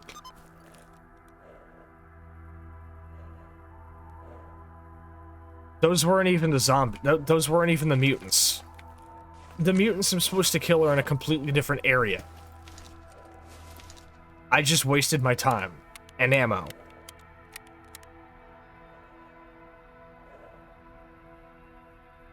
Violet says, Sasha's mixtape.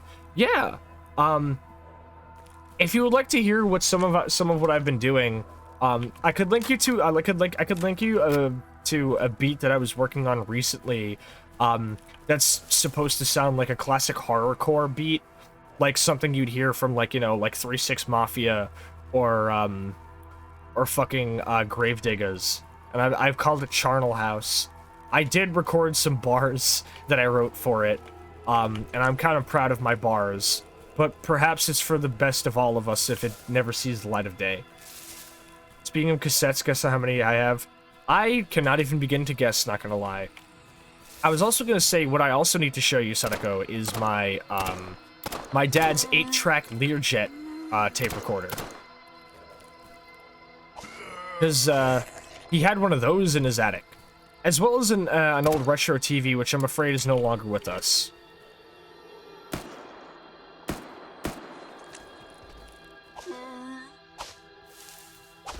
$765?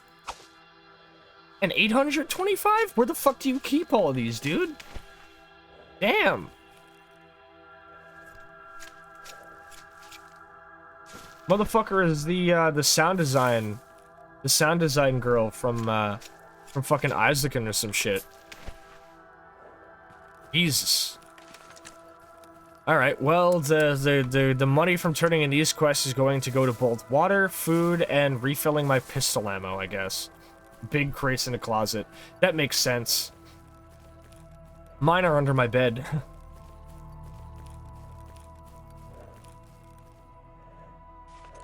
It is... boars. It's fucking boars.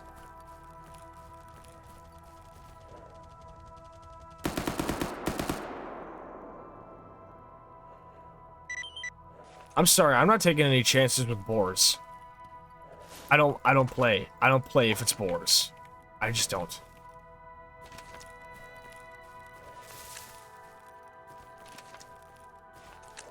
This is the way to the Darkscape, isn't it? Am I ballsy enough? No. I'm not. I'm not ballsy enough. This is an insanely long patch of ground to have to pass through. There will be mutants, bandits, all manner of threats. And when I say there's not a single place to save, I mean it. There is this cabin in the woods right here that is the only place in the entire map that you can save in that I know of. As much as I would love to just go through, like swing through and turn that quest in really quickly, that is not possible for me right now. We're almost at the 2-hour mark and I haven't even gotten to the swamps yet. I always carry my 1986 Sony Walkman. Of course.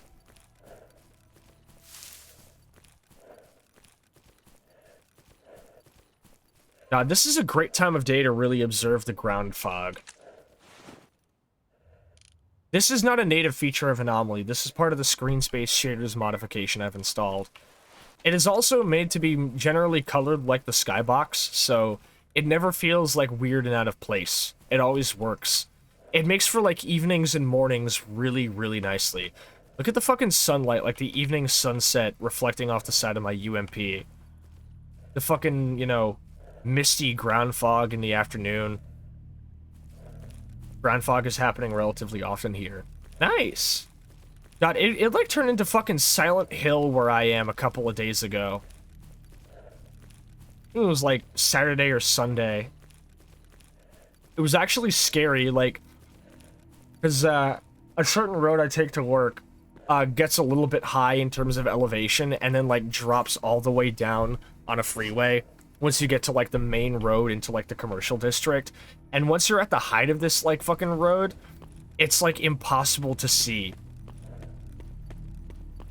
Genuinely kind of frightening.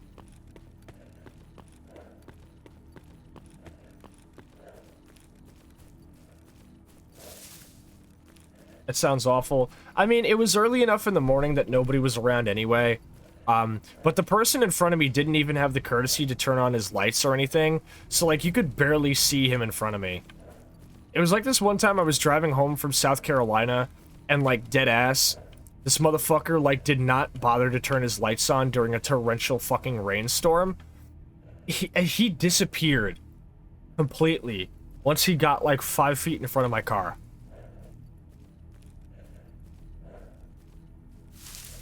It was fucked up too, because we were listening to the Madoka Magica soundtrack in my car for some fucking reason. So during this torrential rainstorm, the theme of Walpurgis Nacht, you know, the theme of a giant catastrophic witch that disguises itself as a hurricane was playing. Don't do that. Daylight running lights are mandatory here. I've been keeping my running lights during the daytime almost all the time, but I've kind of gotten used to just turning them to like you know, like fog lights and shit, just because like my fucking like headlamps keep going out like every year for some fucking reason. I don't know why they do, but they just do.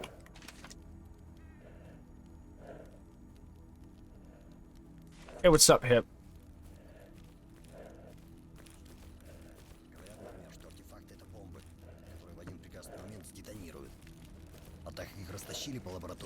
Time to turn this case into Sid so it's not fucking weighing me down.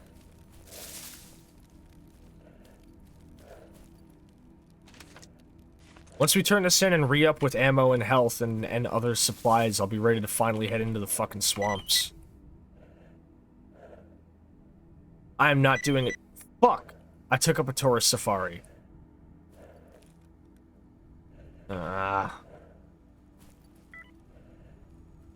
I can't turn it back in either. Well, you know what? These guys will be helpful in bringing my gear from one area to the next, so I guess I might as well keep them for a little bit.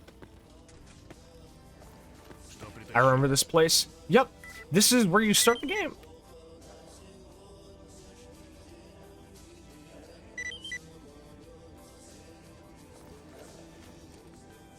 Okay, I'm good on shit. I need one med kit. At least one water bottle. I'll take, like, you know, half a UMP mag. And I need 32 rounds of PM ammo. One thing I've seen somewhat often here is foxes. That tracks.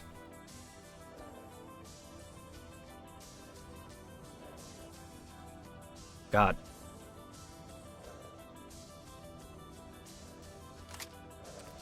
Alright. Well, I guess it's probably a good thing to have these. I forgot to buy food. I forgot to buy food.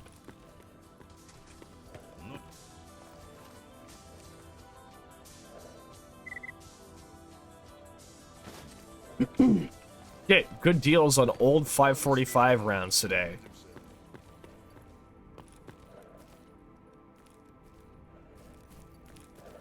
Ah, the tea time redeem. Very nice. I have bad news, however. I forgot to fill up my teapot before I started my stream today. So you might have to... is it cool if I get it started up after my break? After my BRB break?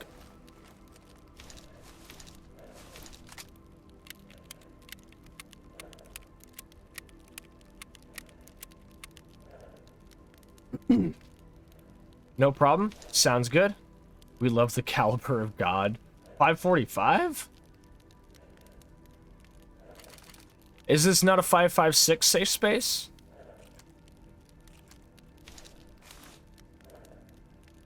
Five 5.56ers and pineapples. Shut up. I'll pack heat wherever the fuck I want. It's the zone. Put your shit away.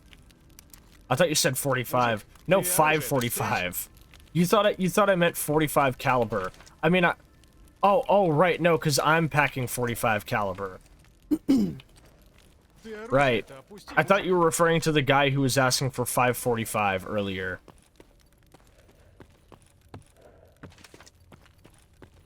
.762 NATO at 1300 RPM is just hell yeah. Good God. Well, unfortunately, it's taking me this long to get across the zone that by the time I enter the swamps now, it would be nighttime. And I'm sorry, but going into the swamps at nighttime is kind of suicide. So, we're gonna be staying in the fucking Cordon Inn tonight. I'll eat food in the morning. I'll get up and just down an entire can of beans in one sitting like a fucking monster.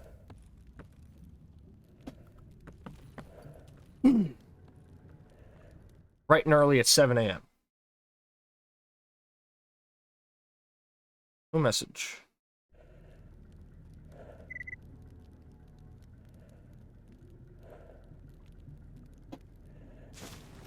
However, I need to drink something first before I die of thirst. Beans. Bro, she made fucking beans. What the fuck? I would quote that scene from Snake Eater if I remembered it. I'm sure it'll come to you. Beans? Beans. Unfortunately, these beans are going to make me thirsty.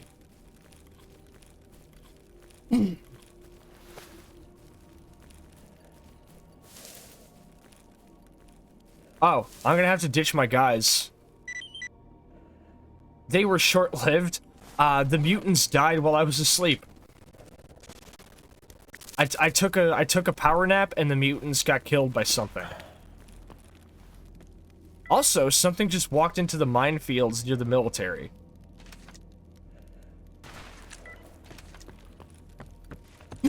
That's one thing I love about Stalker, is that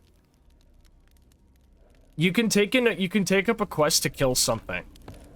And even, like, there are a lot of occurrences in which it might get killed by something other than you, and you can still turn in the quest and make money. Violet says, I've never played any of the MGS games aside from a tiny bit of Phantom Pain and all of Rising. That's valid. I have only beaten Rising and Metal Gear Solid 3. and I guess Ground Zeroes if you count that as a full entry. I have started Phantom Pain on like 3 different occurrences and never actually finished them. Fun fact, I bought a PS3 exclusively to try Metal Gear Solid 4. I have never actually played it despite owning a copy of it. I've played a little bit of 2 and 1, but 3 is the only one I've finished.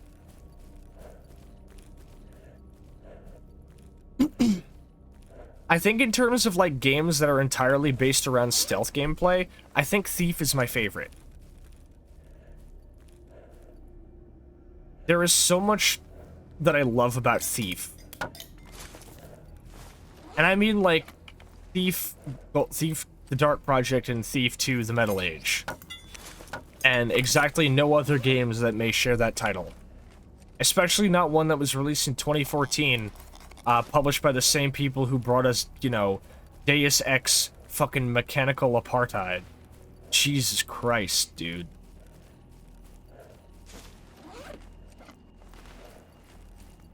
And Chartland Wonder would have had me think that they were the only people who could bring back immersive sims.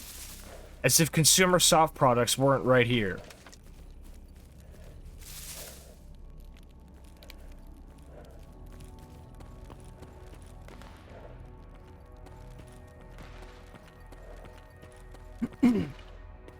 Off to the swamps. I'm going to be taking the entrance from over here. It passes by a military base in the swamps, but it avoids a military base here in the cordon. Looks like some bandits are duking it out. If I'm lucky, they'll kill each other. You'd like Gloomwood? You'll be happy to know I've already gotten to Gloomwood, actually. I've basically beaten everything in its demo that could be played. I basically 100%ed its demo and searched out every area. I loved Gloomwood. I thought it was fucking amazing. Oh, shit. That's the military. That's the military. I have a better idea. So that entrance in the cordon that I said was a bad idea, it's looking a lot better now. Because as much as, you know, being near the military base right at the entrance of the zone might be a little bit of a bad idea, it's better than me having to go, like, to directly confront a military squad right here. Holy fuck. That could have been bad. Violet says I need to beat it at some point, maybe after I do Dusk. Not a bad idea. I can't wait for Gloomwood to come out. Especially since, you know, what we've recently learned about the System Shock remake. God, what the fuck, Stephen Kirk? I really hope that wasn't something he signed off on. He's always seemed way too cool to do that kind of shit. It's fucked up, though. But we do have Gloomwood. We also have Peripetia, if that's how it's pronounced. The one where you play as an anime girl in dystopian Poland. There's also Control-Alt-Ego. Another game that I really, really highly recommend, though it's not quite an immersive sim, it's an incredibly interesting game that I've been following its development very closely, is a game called Lorn's Lure, spelled Lornlure. Lorn's Lure. It's a climbing game that has like a little bit of like a low poly, like PSX kind of look to it, where you have like these like ice picks or whatever, and you climb around these like genuinely kind of like really unnerving, massive, expansive environments.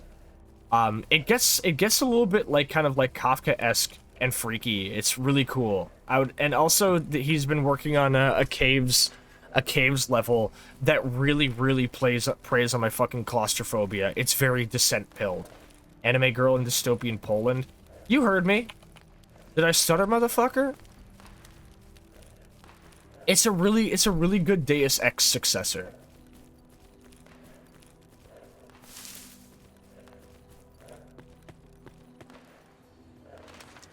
Well, how bad is my suit torn up? 97%, but my helmet has seen better days. It's just something I didn't expect to hear today. I mean, I didn't know what you were expecting to hear coming onto my stream. I'm not getting you faction patches, Sid. Sorry. I'm at 30,000 rubles. I'm making the big bucks.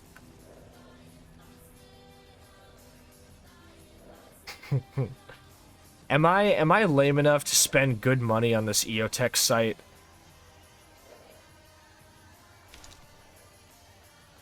I don't think so. Sorry, Sid. Maybe if I can find a better deal somewhere. Well, I guess we're gonna have to go the other way into the fucking swamps then, huh?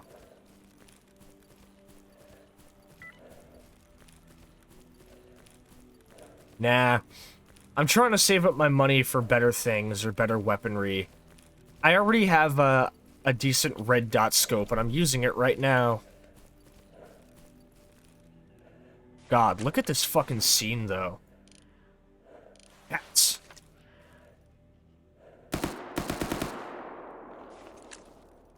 I'm fucking out here.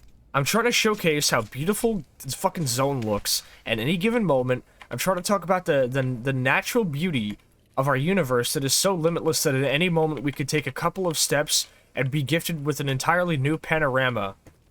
And this motherfucker is pulling up and trying to kill me and ruining the vibe. But it looks nice, doesn't it? Leave him on This is a lie. Thank you for the follow, by the way, Life Force. bullshit.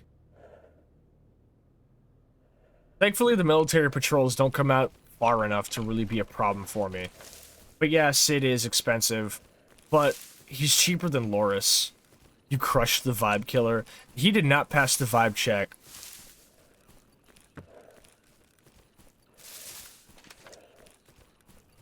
Those cats be thinking what they bull sack.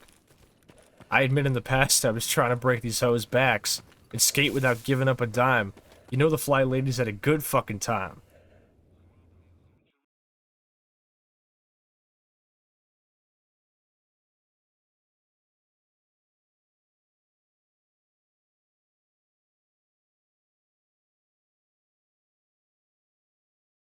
Wasn't a 5.7 though. Nah.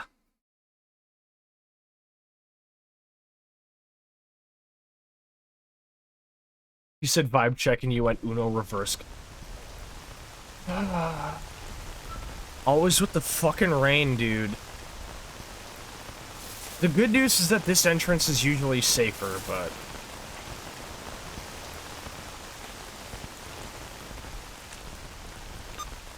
I still have to basically cross the entire swamps map to get to fucking...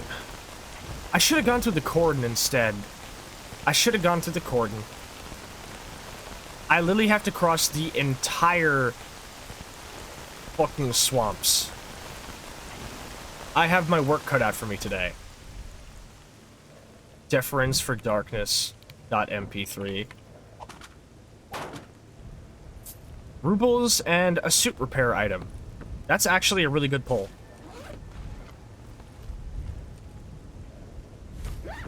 If my suit does get badly damaged enough, I have 3 items that can bring it back.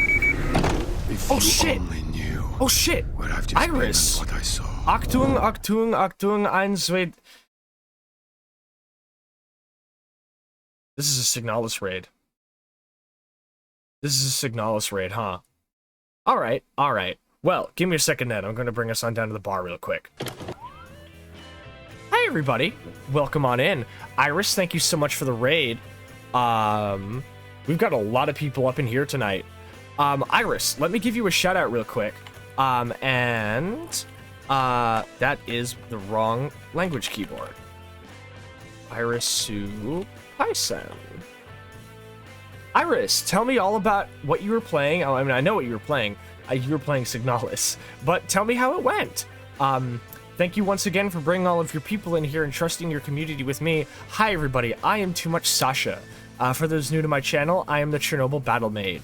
I came here as a mercenary before disappearing for 2 months, coming back with a strange tattoo in my arm, and now I currently cook, clean, and hunt for a bar run by military deserters.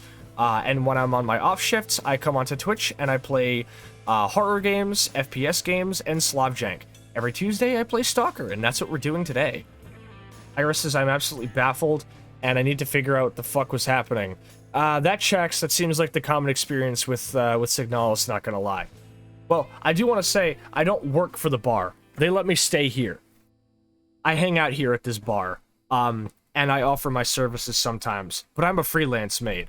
I bow to no one. But yeah, so today we're playing Stalker Anomaly, and I'm doing my usual little, I'm doing a run through the swamps today to start the story mode for my new run. However, it is a bad time because torrential rain has started to happen, so I'm kind of in mortal danger. But thank you guys so much for stopping by, and I'm excited to meet all of you guys. So let's get to the game proper then, shall we? You and I aren't too dissimilar.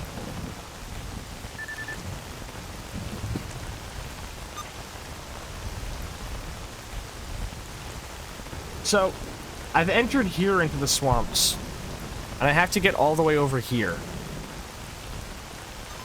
This will be a difficult ride, and there might be a lot more save loading than I would hope for.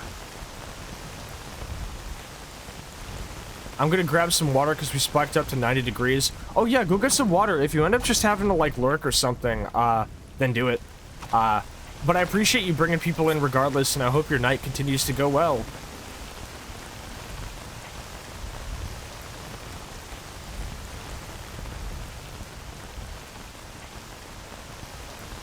Not gonna lie, the atmosphere out here is really, really nice. Stalker Anomaly looks fucking gorgeous with a lot of these mods on, and... God. Hey, Vex, welcome back! Oh, shit.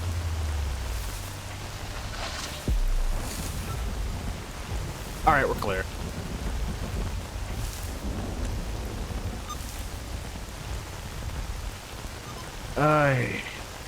That church sometimes has good people in it, but I have reason to believe that's not the case tonight. Let me know if the game's too loud, by the way, because I knew it.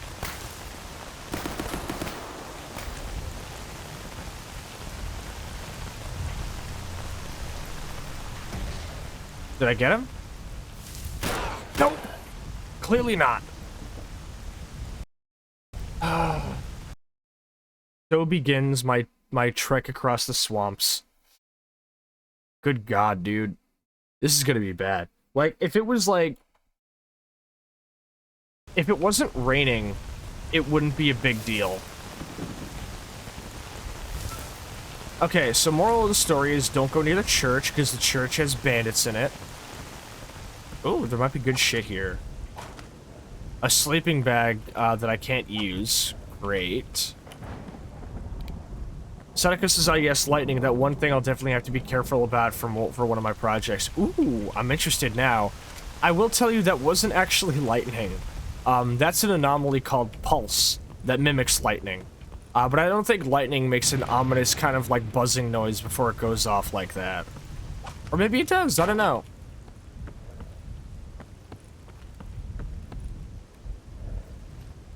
We have an artifact, I could sell this. It's a fountain. Broken headlamp. Man, I sure would love to be able to save right now. Anyway.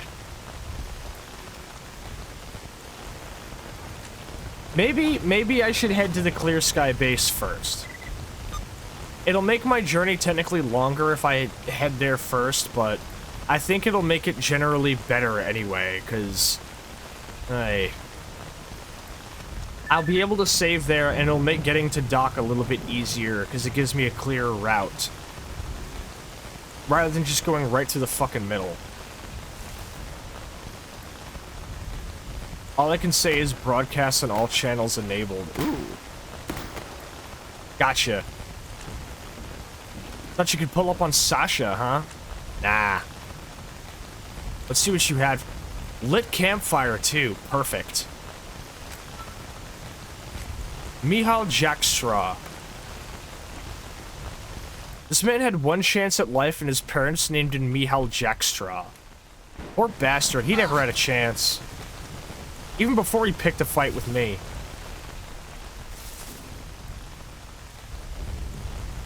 God's Acre anomaly. It's just a fucking graveyard with a bunch of acid in it.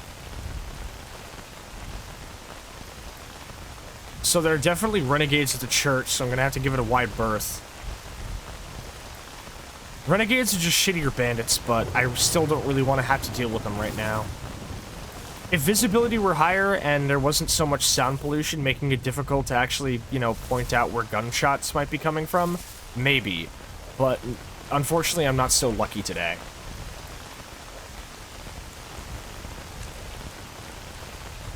Oh, that's a cat. Oh, that's a lot of cats. And a boar. Cats and a boar, huh?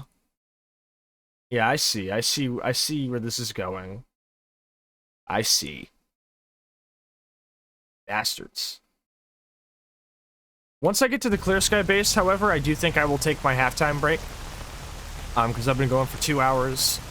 And I do need to get up and move a little bit, you know, refill my water, and of course put my tea on since Sadako redeemed it, so... Oh, that's why there are cats up here. Hold up. I got something for you.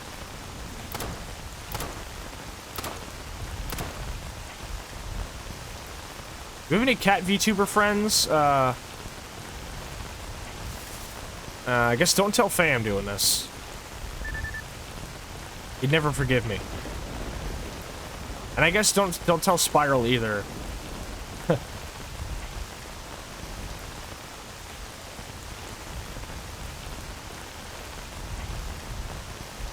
I'm not gonna tell him. Thanks, Comtustus, I appreciate it.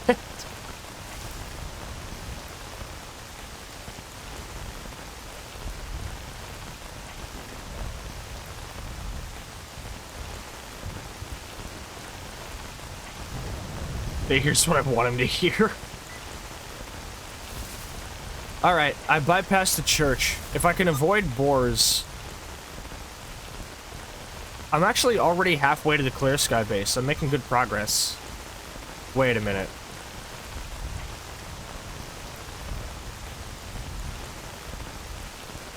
Who's that? I can't tell if he's Clear Sky or a renegade.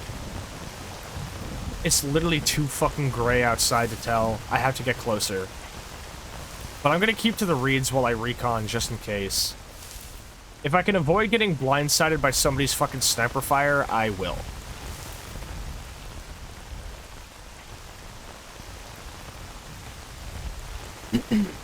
That's Clear Sky. That's Clear Sky. I'm good. Thank you, Strategic Lightning Strike, for illuminating the color of his armor to be blue. I'm in good hands. This is Clear Sky territory from here on out.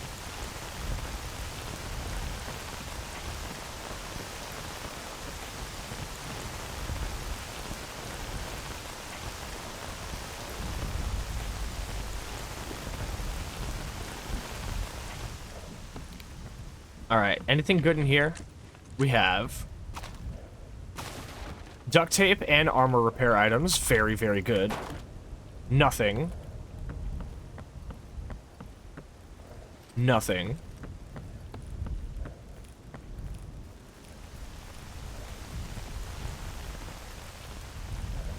A campfire, but it's being rained on, so trying to light it will just waste my matches. Honestly, the fact that, like, attempting to light campfires, even if they aren't exposed to the elements during a rainstorm, sometimes, like, sometimes trying to light a campfire will result in it just not lighting a lot of the time during a rainy event, even if it's, like, under a roof or something. I usually just kind of, like, you know, write it off as the humidity being the cause of it. And that feels like it makes sense, and I like that.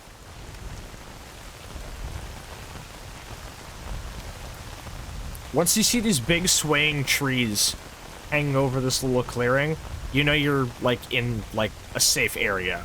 Right beyond this fence is the entrance to Clear Sky's base.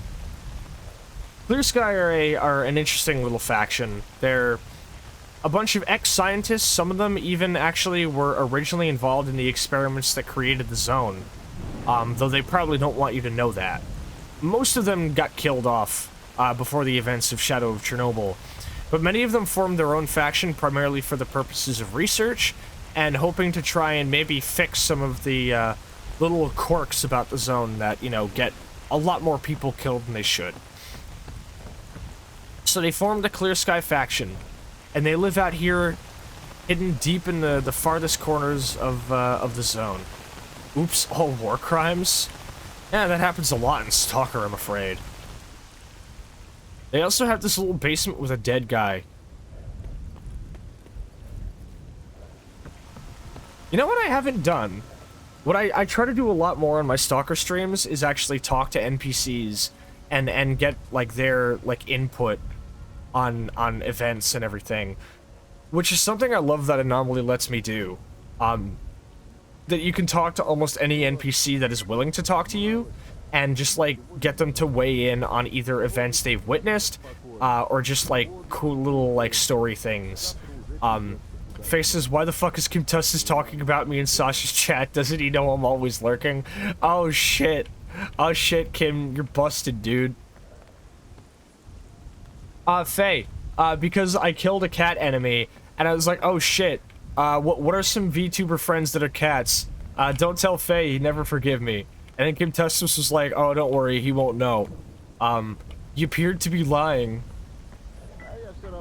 But yeah, so funny ha-has aside, you can talk to most NPCs and just, like, get them to weigh in on stuff. I know. Uh-oh.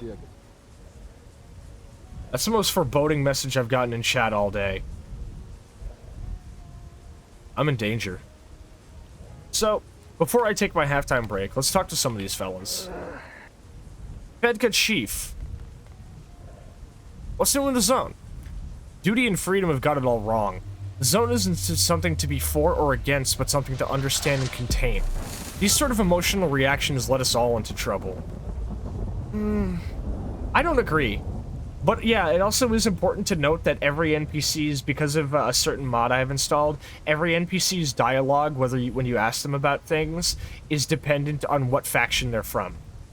So this isn't just like, you know, it like lucking out. This is exactly what a Clear Sky member would say. And I managed to stay alive here. You aren't defenseless if you're out artifact hunting. So what if you're carrying your detector? You can still hold a pistol in the other hand. Yeah, that's a good point. What can you tell me about anomalies or artifacts? Look out for green gas anomalies floating and wandering over the ground. It's acidic. If you end up taking a stroll into the stuff, it'll start eating away at your legs. Ugh.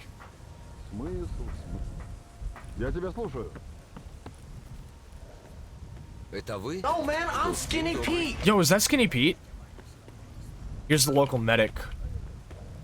Oh, also, I didn't think about it because I was too busy being, like, funny haha and talking about, like, fucking zone lore.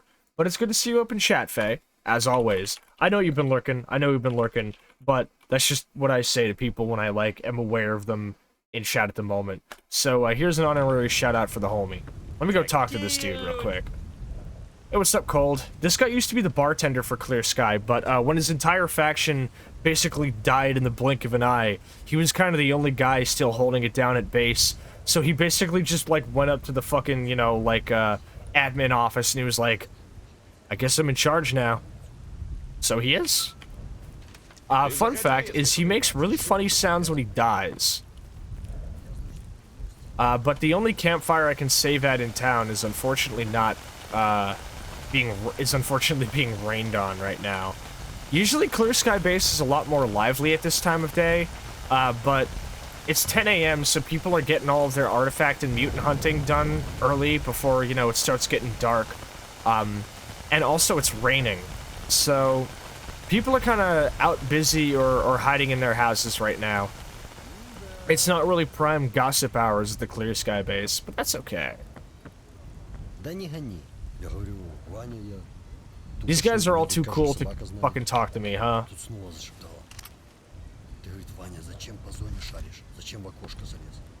Alright, I guess I might as well go talk to Cold for a little bit first. Какие люди на нашем болоте? I'm not changing factions. Tell me about yourself. Where do I begin? They call me Cold in these parts. I'm the leader of Clear Sky. Used to be the old drinks dispenser here a long time ago until I handed that honor over to Librarian once we caught wind of what happened to Lebedev, Suslov, and the rest of our commanders. After long and intense negotiations with the latest shipment of smuggled vodka, the local force decided that I was the best suited for taking over the reins, and I've been holding on to them ever since. Tell me about Clear Sky. Wasn't your faction destroyed? Oh, wait. Almost, but we managed to pull through. While most of our guys were wiped out at the power plant, not all of us were. A good number were still in our other territories, which were later cut off from the rest of the zone by anomalies following the emission. When it became obvious to those in the swamps at the time that they were almost trapped here with no easy way out, everything went to hell. Honest stalkers became bandits overnight, whilst the rest tried to flee to our base or live off the area as mutants. We took on a lot of men and our food stores ensured their loyalty, but after a little while it became obvious we'd need a new leader. I took on the burden and asked our librarian to man the bar in my place. He'd earned quite a name for himself in the short time since he joined. After a few months of tit-for-tat raiding with the bandits, we managed to smoke most of them out, but that didn't stop the army from feeling like they needed to move in and finish the job. Even now, they still have that bird of theirs watching the areas they took over. At least they would if I had that setting turned on, which I don't because I'm not an idiot. What's your current goal? Thing is, we don't have a single goal. Poor Lebedev was an ambitious man. He thought we could discover all of the zone's dirty little secrets and use the knowledge to tame or contain it. That didn't exactly pan out, though. Nowadays, we do basically the same things we used to do. We hunt mutants, collect artifacts, and do some research on them. Every once in a while, we recover some interesting documents from an old underground lab. But we don't engage in turf wars with other factions, and we definitely don't plan another bold campaign into the heart of the zone anytime soon. Unlike duty, we don't try to destroy it, and we don't want to open an amusement park here like the folks from Freedom either. For now, we coexist. Better keep a low profile like the good old times before the final raid. So Clear Sky members basically do whatever they want now. In a manner of speaking. We're all like-minded people with similar interests, so the guys pretty much keep to their tasks without me actively telling them what to do all the time. Been working out well for us so far. I like Cold. I think he's cool. He's a chill dude. And he means well. Which is more than can be said for, like, most stalkers here. How many matches do I have? I might have to buy some. One match. Okay, fellas. What do you think of the chances of this match actually successfully lighting the campfire? Place your bets. Here we go. And a swing and a miss. Time to go burn 500 rubles on a new box of these things. Let's go talk to Librarian. What can you tell me about Cold? What can I say? He's earned quite a bit of respect as the current leader of our organization. How do you earn that respect? You see, there was some controversy regarding Lebedev, our former leader, who, by the way, I personally never met, and he didn't seem to... I bet the vodka is strong enough to light the campfire. God, I wish. You can use vodka to clean your guns in Anomaly, and I love that. Let's see. He didn't seem to take the opinions of the faction members into account during their crusade towards the CNPP. That mercenary certainly helped us out, but in the end, it just wasn't worth it. Those who remained at the base were unable to fight back against a resurgence made by the renegades. The significance of our struggles in the camps, or in the swamps, was reduced to zero, and the sacrifices on the way to the Chernobyl NPP, as well as the swamps, turned out to be in vain. It seems like the faction's resentment toward their leader at that time was justified. There's more to it. After our troops had returned, we had to start a long war to take everything back. We wouldn't be able to manage in day-to-day life without Cold. We received some help from unaffiliated stalkers and got us in touch with people throughout the garbage and the cordon. 3 stalkers helped us out, and having a charismatic leader certainly didn't hurt. Moreover, he's given an order to all fighters without exceptions not to leave here. We'll take any help, but we won't risk the lives of our guys. Whoever Lebedev was and what he did, you aren't the same faction you used to be. That's your opinion. It certainly has some value to it. Right now, we have no large-scale goals except for maybe... Anyway, it's probably time we cut the storytelling and start the trading. Deal. I have no intention of that, actually. Sorry, my man. Tell me about yourself. I'm the bartender. I serve drinks, food, and keep the radio playing. It's not an exciting job, but still preferable to being out in the field. Been working here for quite a few years now. Got caught on the inside of the swamps when the mission hit, so I was pretty much stuck here. Headed south like most people tried to, but I was one of the few that didn't get picked off by bandits on the way. I searched out this base and joined up with Clear Sky. It was either that, or die in a puddle somewhere. Spent the first few weeks as a grunt repelling the anarchists from our lookout posts, and then got a job as the new bartender when Cold got promoted. Naturally, I accepted, as I'd rather be shooting drinks than bullets. But enough talk. How about a nice cold one? I don't think so. Whose pseudo-dog is that? That's Buddy, the doctor's dog. Doctor asks Cold to keep him safe as he's starting to get a little old. Well, by the looks of it, you wouldn't say that he needs it. Looks can be deceiving sometimes. This pet is a kind-hearted creature. Now, can I tell you something interesting about this kind of dog? Sure, go ahead. Pseudo-dogs aren't actually descending from dogs at all, although they share the same ancient ancestor. They kind of originate from wolves. Duty learned that while researching them. And how did you come to know this? By virtue of my profession. I collect all sorts of stories. To the north, there's a place similar to our swamps called Zatan. I've heard there's an old crank that lives in the old barge, and apparently he has a pseudo-dog. Perhaps you can find out if it's true if the distance doesn't bother you. It's only the entire length of the zone. Maybe I'll pop over there sometime. I would love to go stop by and see Noah later. But I can't while the Brain Scorcher is active, so that's like a long-term goal, I'm afraid. Alright, give me some matchboxes.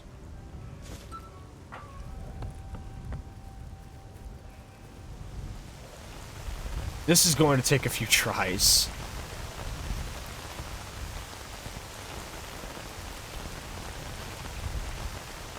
If I burn my entire matchbox on this, I'm gonna be mad.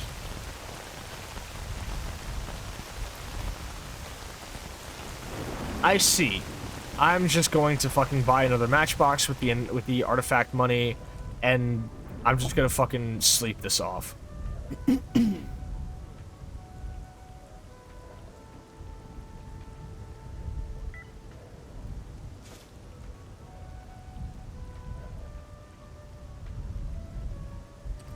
Let's go talk to the other bartender, actually. Usually I'm able to at least get one off, but this is some strong fucking rain, and I have no clue how long it intends to continue. Oh, this is Spore. Tell me about yourself. Spore's the name. I took over this gig about a year ago. Came to the zone looking for wealth like everybody does, and ran into a stalker called Nimble. Found out we share a lot of the same talents, both got a lot of outside contracts, good at trafficking goods in and out of the zone, and selling info. So when the Monolith Resurgence happened and business was driven south, we followed. Managed to land myself a nice job here after Nibble recommended me to Cold. He was a member of Clear Sky back in the day, you know, of course, Nibble's gone back up to Zatan to help out at the Skadovsk, the Madman, but he's left me with a nice little operation here. I now have access to an army-free smuggling route to the swamps, and Clear Sky gets first pick of everything I get my hands on.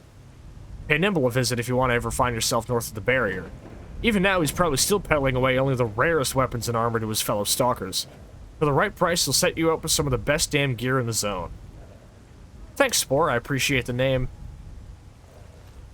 Would you mind buying these off me? Thank you for your time.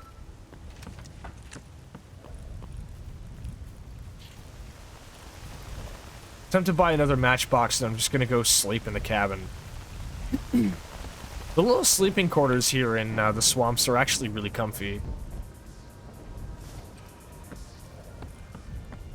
I hear Nazarié playing.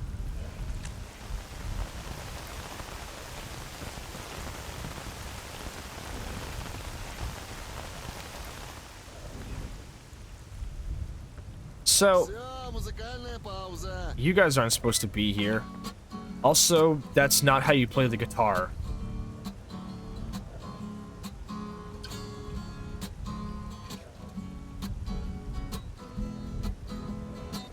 No comment. Anyway. None of them will talk to me. But this is where the player character is supposed to sleep. If they're a Clear Sky member. You have a nice radio up here, a backgammon table, and this is your bed. This is honestly a really comfy little place to live, and I kind of like the quarters here in Clear Sky, even though... Well, no, actually. Thankfully, one of the only pieces of roof paneling that doesn't have breaks in it is right over my bed. And if you're able to jump and position yourself correctly, you can land directly in the bed, and I actually like to sleep in it. There we go. Here we go. Sometimes I'll actually literally just, like, lay down here and pull out my PDA and just, like, read shit on it in bed. Sadako says I think I'll try to sleep within the next half hour or so. I have to grab a package tomorrow, and I sure hope it's the VFD module for an electronic alarm clock from the Soviet Union. Ooh, topical work then. Well, pop a lurk for me, and I hope you're able to get some sleep, homie. Be safe. I'll put on some tea for you as soon as I come back from my break, I promise. This seems like a good time to, call it my BRB then. So, I'm gonna go, I'm gonna run an ad, I'm gonna get up, use the bathroom, refill my water, and put some tea on. So, don't go anywhere, friends. We'll be right back.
God. That fucking dub delay that Akira uses on the snare on this track. Fucking beautiful. Also, hi everybody. I'm back. Had a snack. I, got my tea kettle on. Gonna have some green tea. I'm off tomorrow, so probably stay up tonight and play some fucking video because I'm insane like that. Not too much caffeine in this, it's just green. I do need to go restock on some fucking wooden stirrers still. Ugh, God, I don't want to have to order any from Amazon. I wish I could just go to the fucking store and buy some. Alright. Welcome back, Sascha.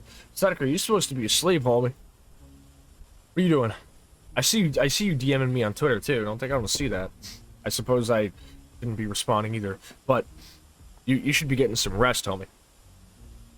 That said, let's, give me a second. Hey.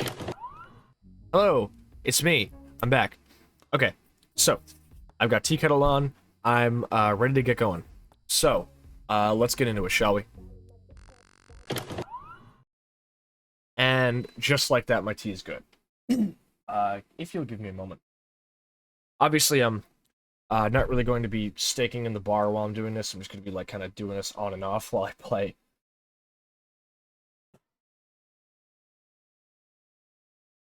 Man, I've said it before. Buying an electric tea kettle that I can just put on my fucking nightstand was the best fucking decision of my life. Bar none. Great idea. Let me just recalibrate my webcam tracking, by the way. I usually just do that anytime I get up. So, I went to sleep in Stalker and it seems like the rain has passed. That's good. Maybe... I don't think I'm gonna bother with lighting this campfire, but I know who will. These NPCs will try to light the campfire of their own accord. I know for a fact they'll be able to. It might take them a couple of tries.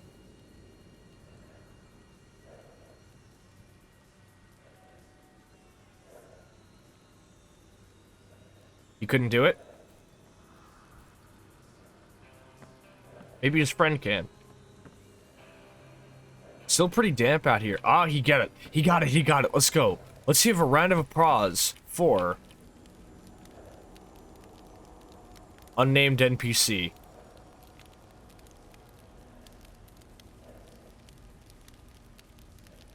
Let's put in a proper quick save then. I do still need to eat or drink something, so, as is the usual, Stalker entrenched in the fucking zone diet. Breadcrumbs and water.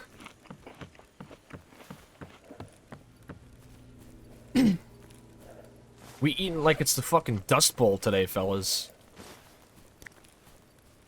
Здорово. Чего тебе, сталкер? Man, a breakfast of fucking, like, breadcrumbs and water. Still eating better than Silent Hill fans, I'll tell you that much. Ooh. Well, now it's as good a time as ever to head my way on up to go see Doc. Hold up. That's better.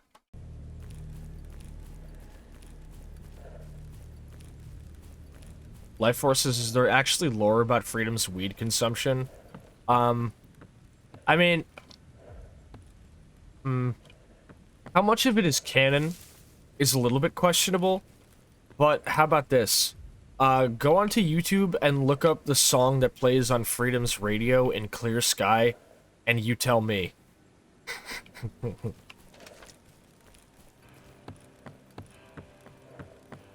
However, the in-joke about Freedomers having sex with bloodsuckers is, I think, almost entirely fan canon. If Stalker 2 canonizes Freedomers fucking bloodsuckers, I am officially done with this series.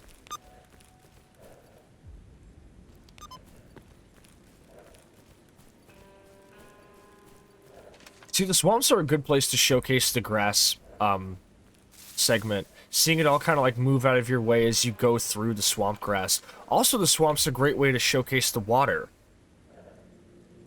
Anomaly's water normally does not look anywhere near this good.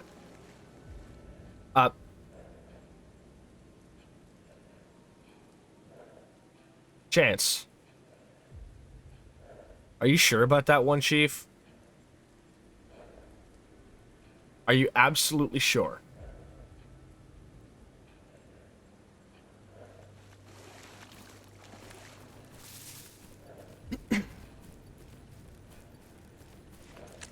Alright. A couple more minutes and my tea should be ready to go. I went backwards.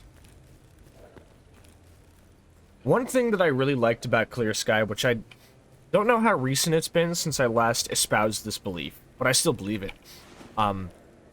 is that the swamps are actually designed very well. Despite being a pretty big, wide-open area, and also an area that was cut from Shadow of Chernobyl, because all games that came after Shadow of Chernobyl serve as repositories for cut Shadow of Chernobyl content. But in 90% of areas, there is, in any direction, there's at least one landmark that you can use to orient your direction. You can see the, what's it called? It's not the fishing hamlet. Oh, right, you have to actually travel to a location and have it marked on your map. This is the fishing hamlet. You can see the fucking, like, pump station over here. The guard tower leading up to the church is right here. And were it not for the fog, you could probably see the church in this general direction out here.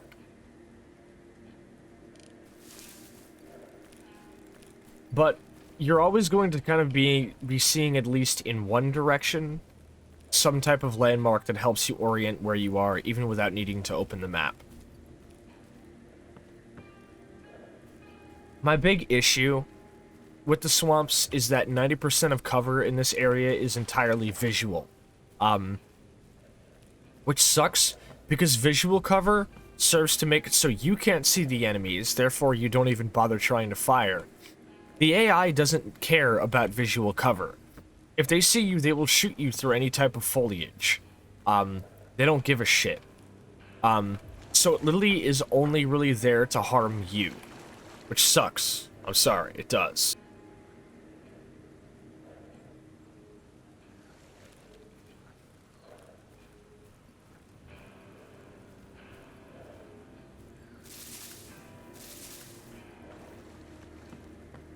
I also really like the swamps for the natural sounds. When you go to the swamps of Zatan up in the north, you don't really get to hear these sounds. It's north enough that the zone starts to feel very cold and dead and desolate. But out here, right near the entrance, despite it still being a surprisingly chaotic place, the swamps are flush with life and you hear it anytime you step near the reeds. It's a nice touch.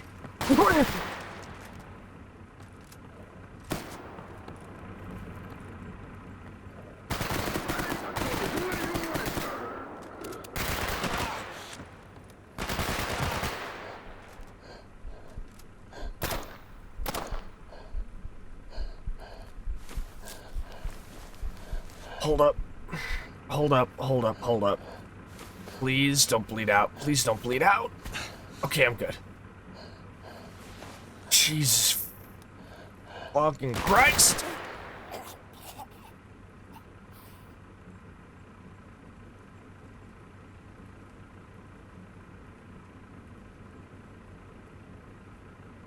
Why? Why?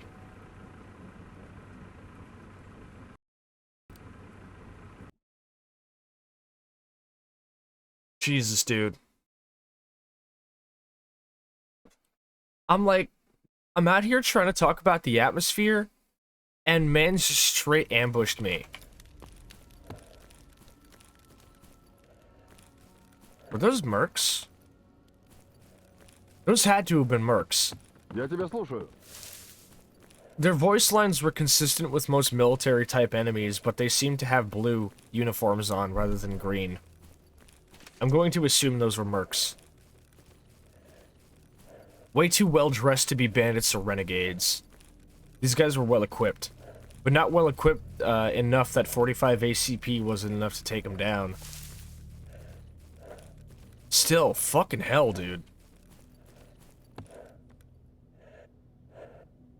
I don't know how that happened.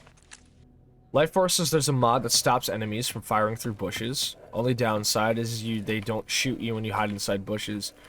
I'd actually be interested in this mod. It might work in tandem really well with the stealth mod. Could you tell me what the name of it is? Hold up.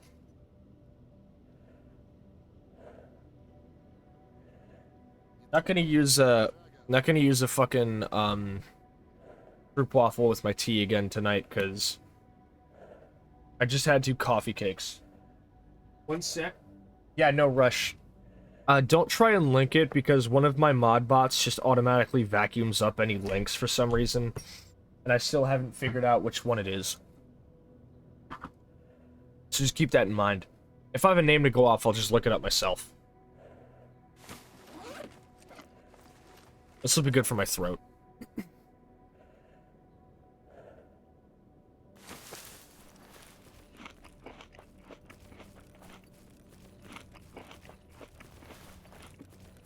So, what have we learned? Don't go near the fucking pump station. You know what I might do? You know what I might do? I go back to the Clear Sky base. What I might do is put a little money towards upgrading the distance of these binoculars, because I went through the entire Living Legend questline on my last run without ever doing that. And I think having binoculars that basically have like almost 0 actual range or zoom, like it's basically like a 1.5 times zoom, having that kind of hamstringed any like efforts I could make to ascertain threats from a distance. Updating upgrading my PDA will allow me to do that somewhat, but only if they actually show up in the range of the PDA, which is still a pretty short range.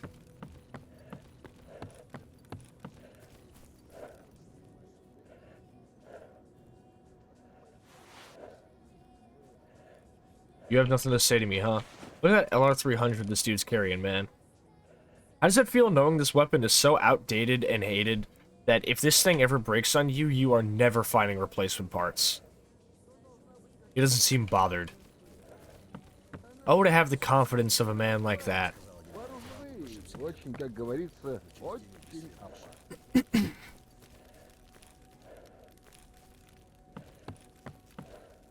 Hey, Novikov. Проблемы с железом я устраняю на раз. Но кривые руки хозяину не правлю.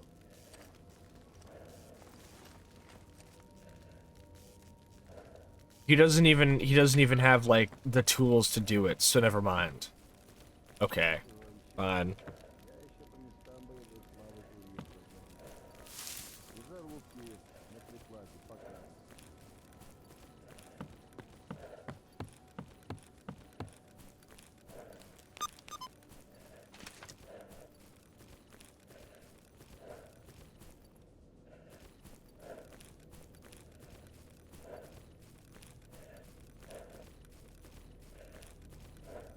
Alright, so get past or around the pump station. I'll probably just hug the far left, or rather the far western side of the swamps. Get somehow past the machine workshop where a lot of renegades or military types like to hang out. Get past this. Hey, good news though. The guy I was supposed to kill for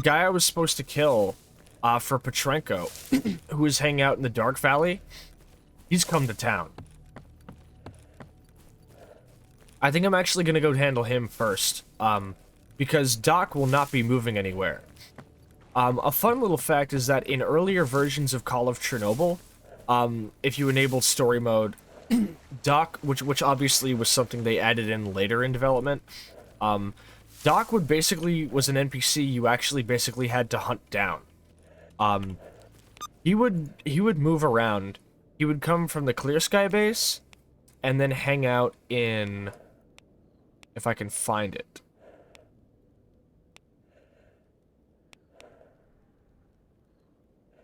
He would hang out here. So he would hang out here, and then here.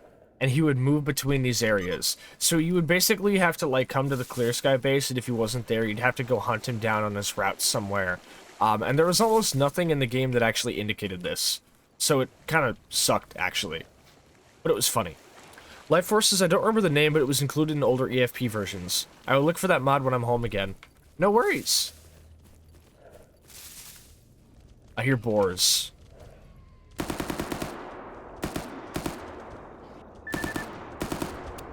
Ah! Yep, not happening. See, this is one instance where having that sniper rifle would have been useful. Because as much as getting that guy sounds like a good idea, he is pretty fucking far out.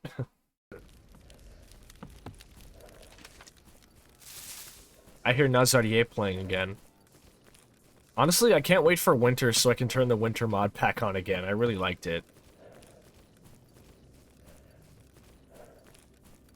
EFP is a mod that I heard about, and I can't really say I have a lot of interest in playing either.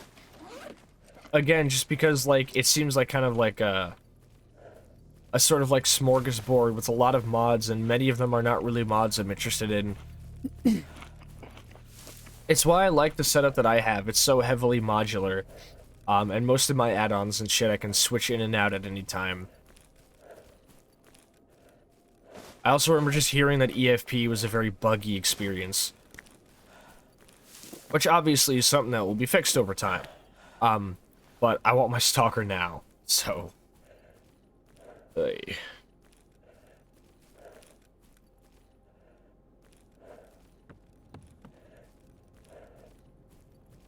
Green tea tastes so fucking good.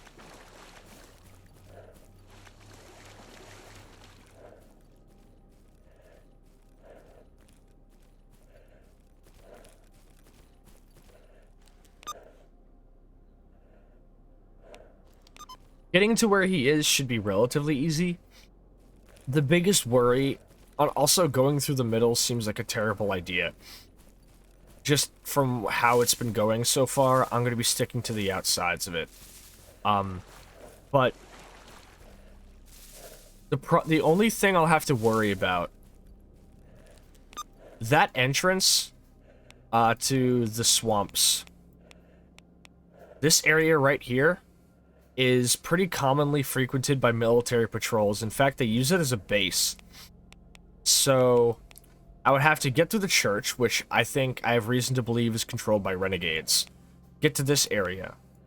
Come up this road, and as soon as I come to this river, I'm just gonna have to sneak through the reeds on the outside until I get where this dude is.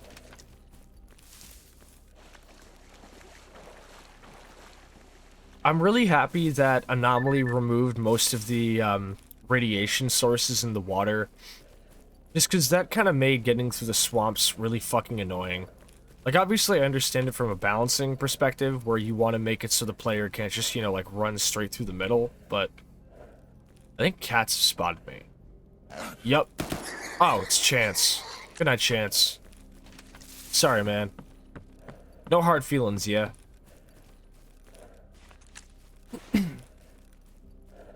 I'm also in love with the power lines that dot the sides of Clear Sky of the swamps area.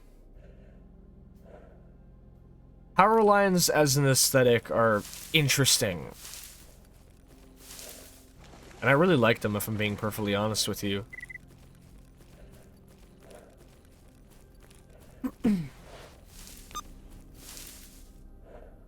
If you know how to get us across the swamps right, it doesn't actually take very long to cross them.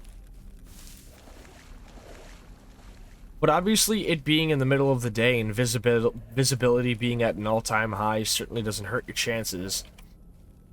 When it was raining, getting this far across this quickly would be nigh impossible. So this building over here.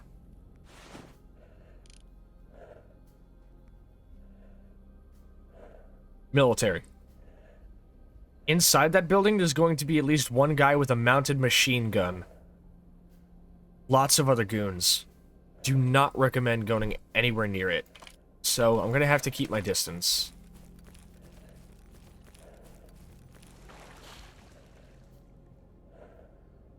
Here's something interesting. The barbed wire texture disappears when it's when it's visible on the water. I'd assume this is just like a sort of like weird thing that has to do with the screen space shaders mod. I honestly kind of like a quirk like that. You can just like most of Stalker's glitches and bugs you can just chalk up to weird zone shit, anomalies and the like.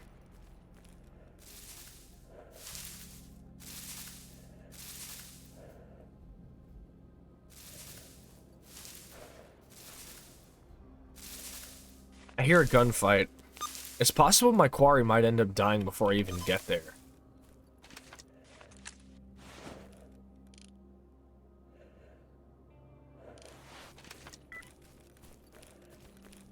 Here's the only issue.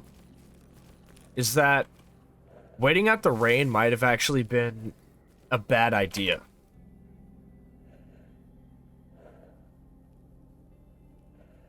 It may have actually been a bad idea. Because when it's rainy, visibility is so low that it actually affects NPC detection distance. A stormy day is the optimal time to try to sneak around enemy territory. Doing it in broad daylight like this is probably a bad idea.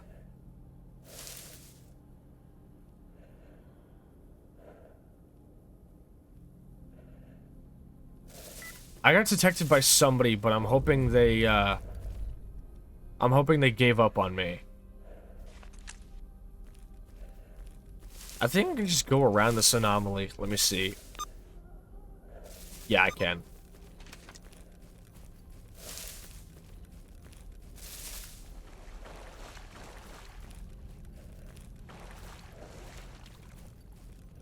Alright.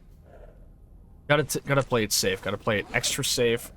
We're in bandit territory now.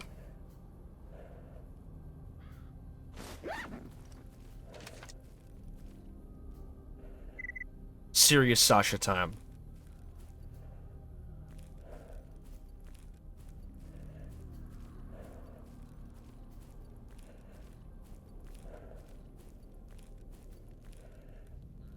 Lit campfire. He's here. Not for long, though.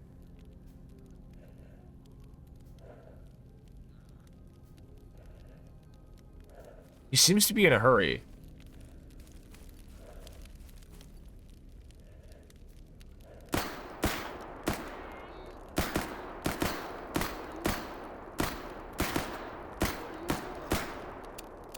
Oh, Mans is armored up, huh?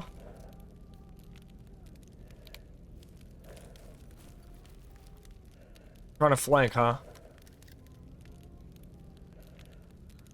Can't see shit through the reeds.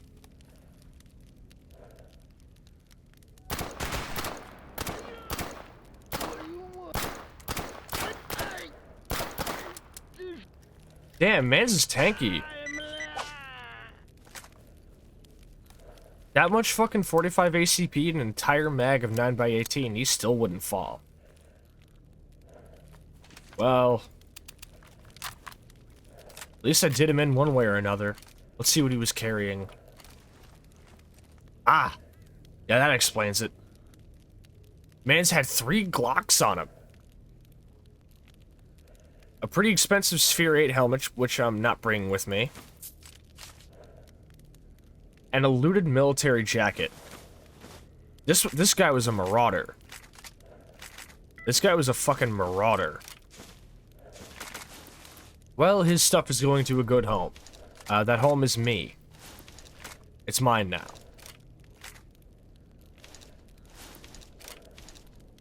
I'll make good use of his Glocks.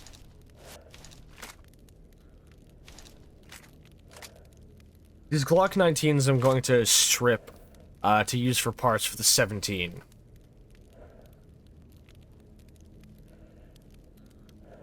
I'm sure old Novikov will at least sell me a fucking, what's the word? Multi-tool.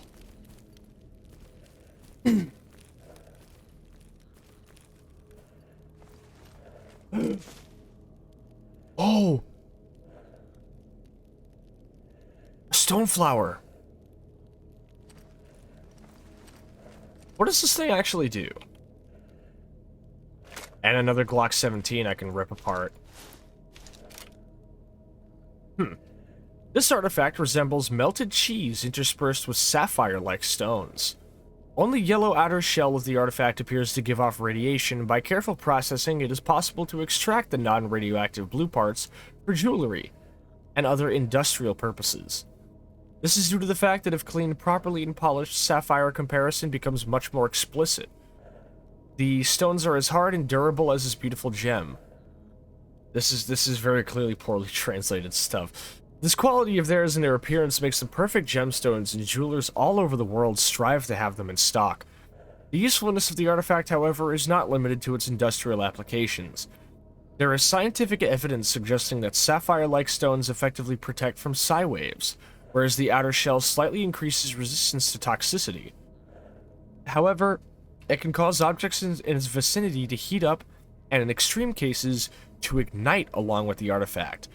For this reason, it is safe to conclude that it absorbs heat and is able to convey it to other objects. Due to its density, the weight of the artifact is increased beyond normal standards, and thus it is one of the heaviest anomalous creations in the zone. Radiation output is low on the artifact radiation scale. Interesting.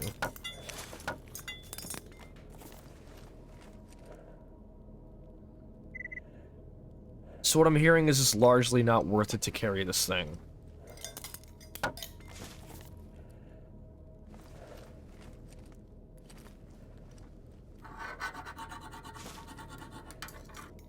I think I'll be selling it as soon as I get back to Clear Sky Base then. Also, just because it's inside of a lead-lined metal container, and those alone are pretty heavy. Good thing I cleared the spot out. This will be a way easier way to get back to the cordon, too. Though, I hope that military squad I encountered on the way here won't still be there. I can only hope. Might start looting these houses for shit, just in case. Nah. Of course not.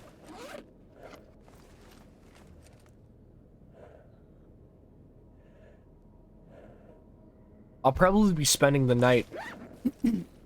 spending the week here. Because once I'm done with Doc's quest, I don't know if I'll still have time to try and sort all the way up to the bar.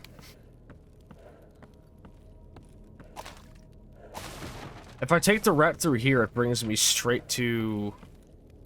Huh? Another poor ecologist. A sad way to go. You know who's not sad? Me, because I get to have your stuff. Thanks, boss.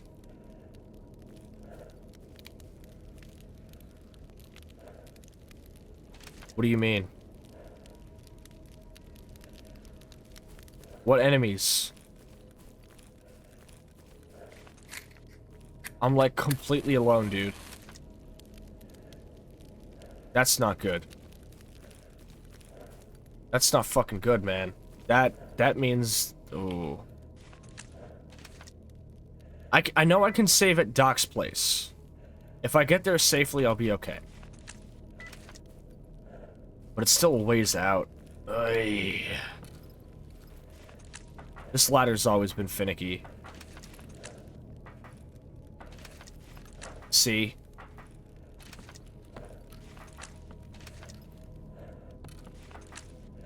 And climbing up a ladder hurts you too.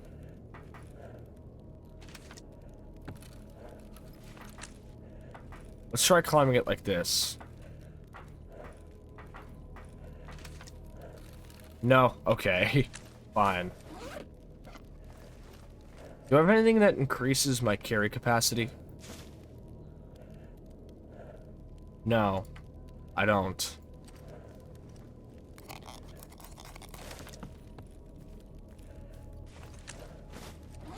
Let me check again. I do have caffeine tablets. It's better than nothing, I suppose. The only enemies I could assume that could be nearby, because this is right near the exit of the map, I'm assuming when I accidentally got somebody from the military base to detect me, he might have started coming out near this way, which means he would technically be nearby, maybe enough to proc the campfire, which sucks, but it means I'm gonna have to keep moving.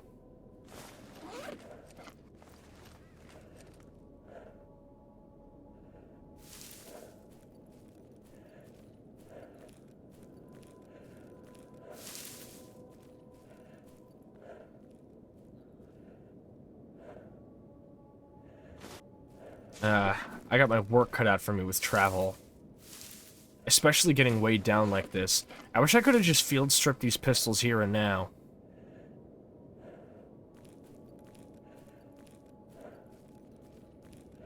Alright, well, I have an idea. Nah, never mind. We're just gonna take it slow. Slower is probably a good idea considering the military base over there. As long as I keep low to the ground, they won't see me.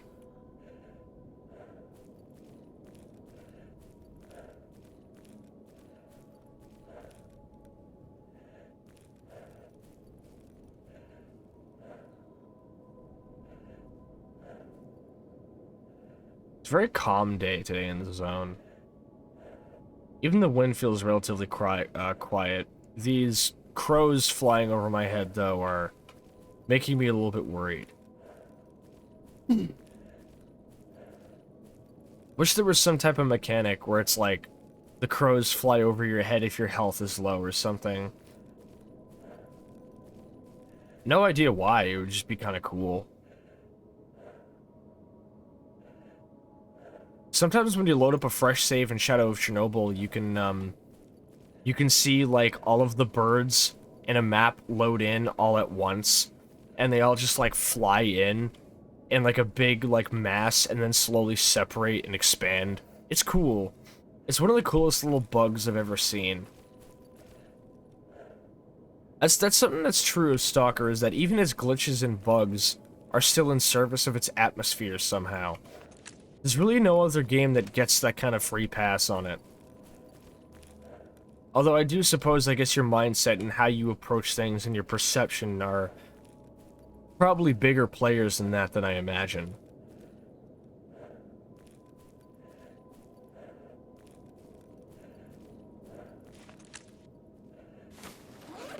Maybe eating something will increase my stamina capacity? I mean, worst case scenario, it still increases my, my speed here. There's a campfire near here. Granted, there aren't any bandits I can probably get a save in, but that is hoping there aren't any bandits, and to be perfectly honest, I find it very likely that there will be some. So I gotta be careful. At the very least, there's going to be bloodsuckers.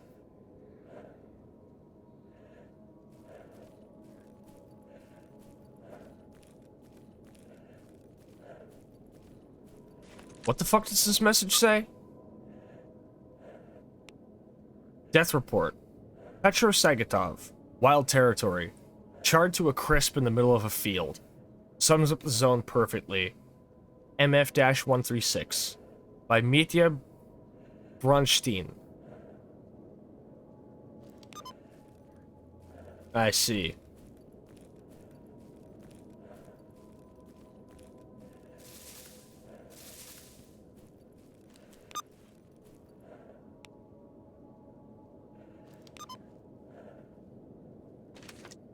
Please tell me there are no bandits or renegades here, dude.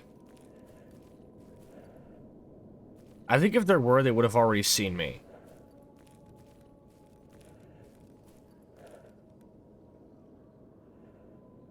Hold up. Let me listen in.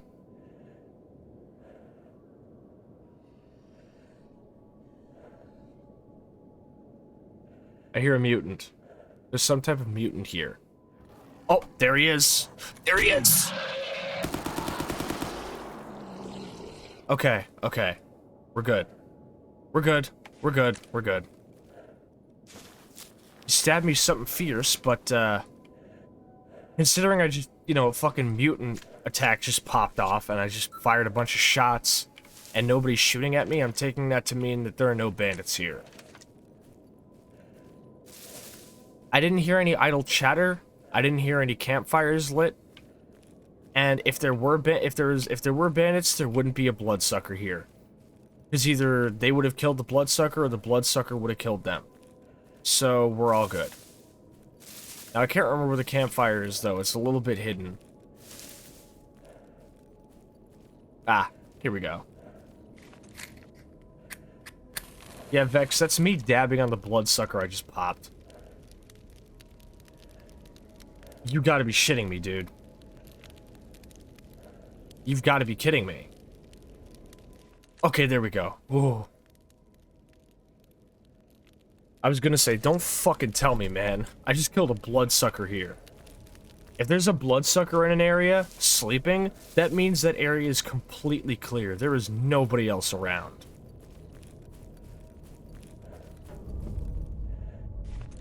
The Explorer's Fate anomaly, as they call it. Time for some morphine.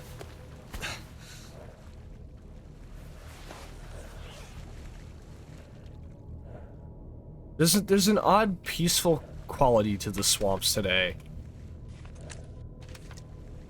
A type of peacefulness that I don't think I would have been able to appreciate had it been, you know, fucking raining down on my head all day. As calm as rain can be. In Stalker, rain just brings nothing but fucking dread.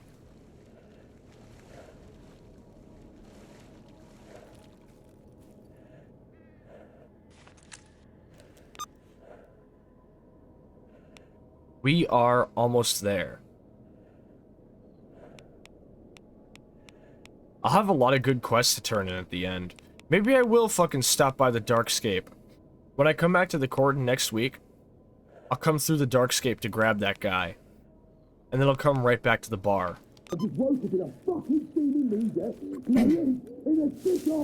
Yeah, that's me when I wake up and it's fucking downpouring. Nah, actually, doing that wouldn't make any sense because the courier I need to rescue there is a quest for Sid. It wouldn't make any sense to do it like that. I think I'll put that off for a while more. Alright, here's the fence. I need to find a hole in it.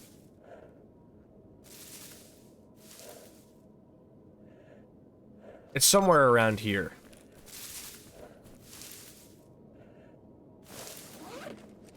God, what I wouldn't do for a fucking energy drink right now, dude. And it's literally just because of this artifact container. Of course, what's funny is finding the hole in the fence is exceedingly difficult because of the screen space shaders effect. What I'm assuming is happening is the screen space shaders effect that does this here is like overlaying a certain like layer. Like it's laid on top of a certain layer or some type of alpha channel that obviously the foliage doesn't take, but this thing does. Sometime I'd like to come back in debug mode and fire some guns off and other effects to see what types of particles and other kinds of on-screen overlays are like in turn overlaid by this water effect. Seeing how like weird hackneyed graphic effects that are like added on in like as a mod for a game rather than actually being an intended feature of the game's engine is genuinely always really interesting to me.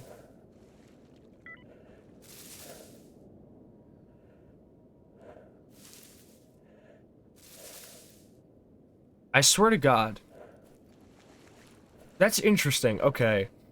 I've got a confirmation now then that, like, trying to move while crouched actually decreases stamina faster. Look. Watch when I try to just walk forward normally. Now watch when I try to crouch walk.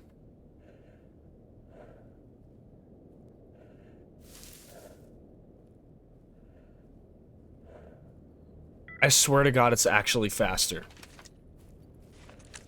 It's actually, like, it actually drains your stamina faster to crouch walk.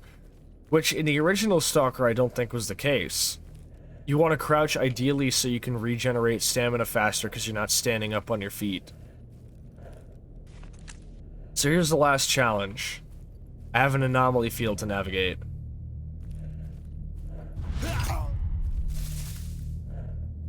And considering I'm overloaded with stuff, this is actually a lot more difficult than you would think.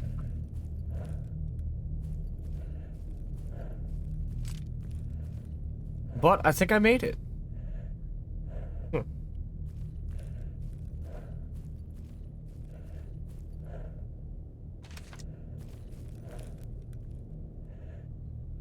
Might cut tonight's stream a little bit early because I feel a lot more tired today than I normally would be. Even after the green tea. So I think once we get back to Clear Sky Base, I think I'll call it a day. Coming back to the Cordon is going to be a big adventure on its own. Especially since none of the quests I've done here can actually be turned in there. It would be better to just, like, save at the Clear Sky Base and then come back next week and move back to the bar.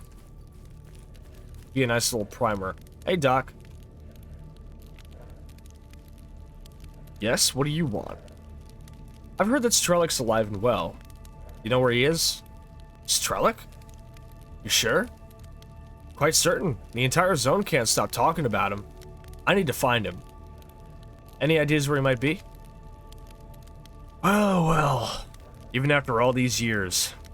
Regrettably, I don't know for certain. The man's like a ghost. But if there's one place he would visit somewhat frequently, it would be his hideout in the Agriprum Underground. You may be able to find him there, or at least some clues. To get there, you have to enter via a manhole somewhere around the northern complex. Then check the walls underground for any large circular openings you could climb into. One of them will lead into his hideout. Okay. Excellent info. I suppose it's time for an adventure? If you find him, please tell him to visit an old friend every once in a while. Will do. See ya. Peace.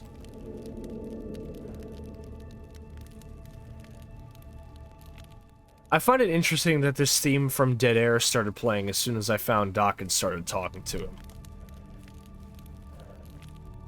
The last time I heard it played, I described it on stream as being the sonic equivalent of peacefully dying.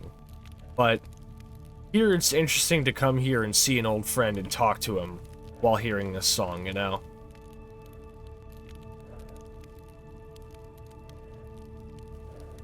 Like, you could almost consider this to be Doc's theme, in a way.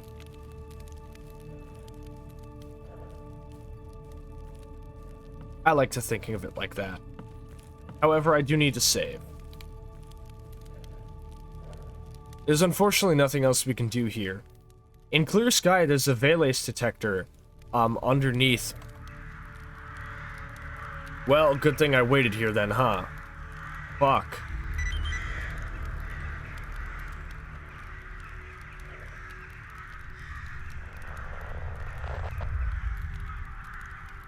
In Clear Sky, there's a Valence detector under that mattress over there. Well, we're gonna chill here then, huh?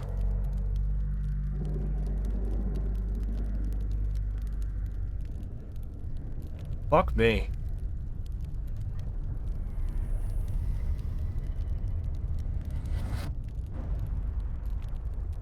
Days here are long, huh?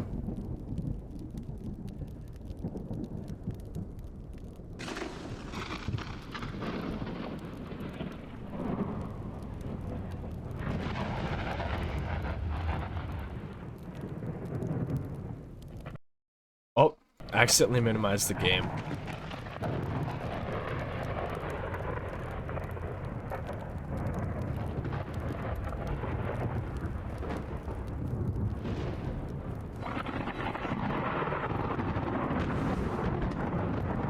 These never stop being interesting to watch.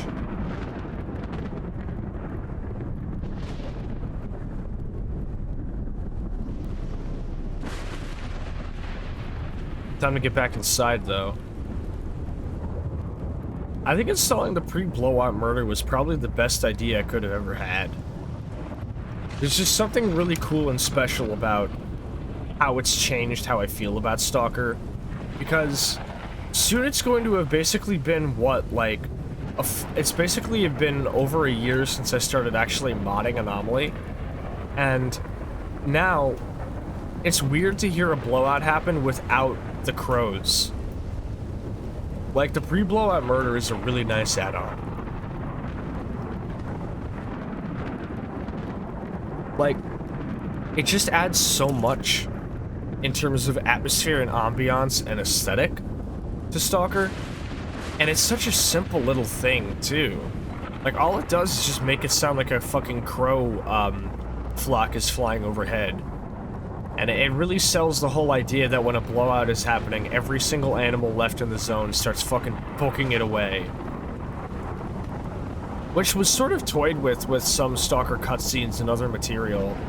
But never really explored in gameplay because the only, like, combative mutant, like, animal you can see in the zone is the bird. And also there are some rats, like, just regular-ass rats. Oh, shit! Liver Terrors, thank you so much for the raid. How are you doing tonight? Welcome on in. Tell me all about what you were doing and how it went. For those new to my channel, I am Too Much Sascha, the Chernobyl Battle Maid. I play spooky games. I play FPS horror and Slavjank, and every Tuesday I play Stalker. Hi, I hope you're all well. We are doing well. It's good to have you in here. It's also good that the blowout just passed over.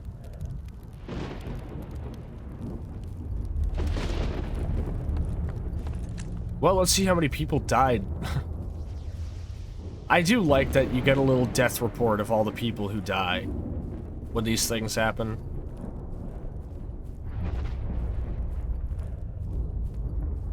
Vex's critters be like, fuck this shit, I'm out. Yeah. Huh, only 9 people. Wait a minute, what? Vodka Poet. What's wrong with you, man? He sees that 9 people just died in a blink of an eye, and he goes, the zone is not that bad after all. What? Okay. And here comes the usual downpour after a blowout. Just finished on a Xenoblade session. Definitely a different kind of game to what you're playing. I mean, maybe in terms of aesthetic, sure, but in terms of the idea of an open world game that I feel like is kind of a little bit difficult, or at least that's what I've heard. Maybe not. Maybe it took out people he hated. I think that might be what happened. I think at least one of those guys that just got dropped was probably somebody who owed him money or some shit. I love how sometimes when you see, like, death reports, characters just go, oh, it's not fair, screw you, Zone. Xenoblade's an RPG. Yeah, it's like a JRPG, right? I've heard a lot of good things about it, and I do want to play it at some point, but, I'm gonna be honest, yo.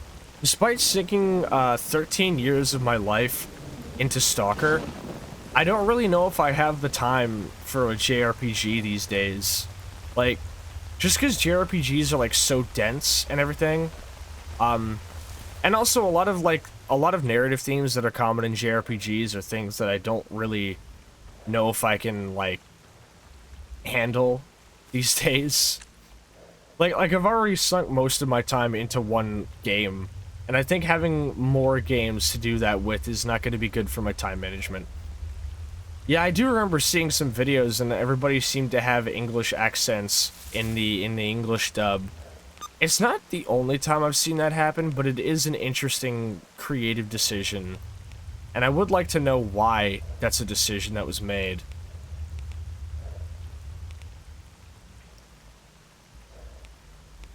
You know what I could do? You know what I could do? is instead of going back to the cordon, because the cordon, there's nothing to turn in, I could cash out here, go straight to Agriprum, and from here, I could go to the garbage and then the bar. I think I'll do that, actually. That seems like a better idea. We'll just go straight to the bar from here, bypassing the cordon entirely. That was because Nintendo Europe localized it. The choice was intentional, though. Interesting. I wonder what the root of this creative decision was. The cat girls all having Welsh accents was also an intentional choice. Huh. How do you figure that? I really would like to stop being over-encumbered now.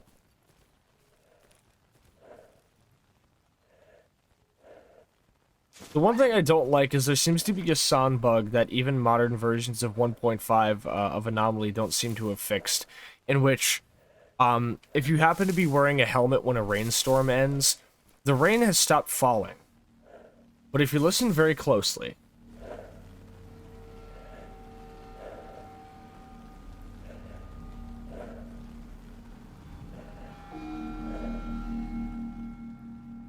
you can ever so faintly hear the sound of the raindrops still hitting my head.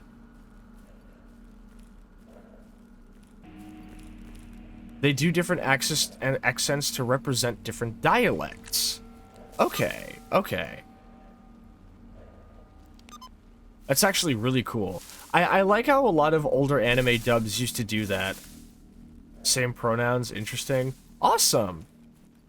Yeah, I was gonna say, I don't really notice a lot of modern anime dubs doing it anymore, which is a little bit disappointing. But a lot of older anime dubs, especially stuff from KyoAni, used to represent different regional accents with, like, you know, more like Western regional accents. So, for example, people who are from more southern regions of Japan would get a little bit more of like a southern drawl to their voice. Characters in Lucky Star like Misao Kusakabe or Nanako Kurui would have that in the English dub, which I liked a lot. I thought that was really cool. Wish people would do that more. It was ironically one of the only reasons I kind of didn't fuck with the Little Witch Academia English dub. Just because, again, like, I don't know, like, I felt like the Little Witch Academia dub would have been a fantastic opportunity to have, like, you know, a regional accent for every character, because the whole point of the show is that Luna Nova attracts witches from all over the world. So you have, you know, a main cast comprised of characters from Russia, America, Germany, the Philippines, Japan, and Finland. So, like, you could have really, like, cashed in and had everybody have a cool regional accent that would have really had them stand out, but it's unfortunate that the show didn't bother with that. A lot of the actors in the games come from stage acting as well. As a result, some of the characters can really scream. That's awesome. God, people need to do that more. It feels like because of the like, advent and oversaturation of digital media, a lot of people kind of take the importance of stage acting and how much skill that takes for granted, because there's no takes in stage acting. There's no do-overs. When you're on for the night, you're on for the night, and you gotta do it all right in one go. That's still insanely impressive. Like, when people are like, oh, look at this one scene in this movie that was all shot in one take, isn't that so cool? It's like, yeah, wouldn't it be crazy if there was a profession where people had to do that for the entire length of the feature? That's crazy.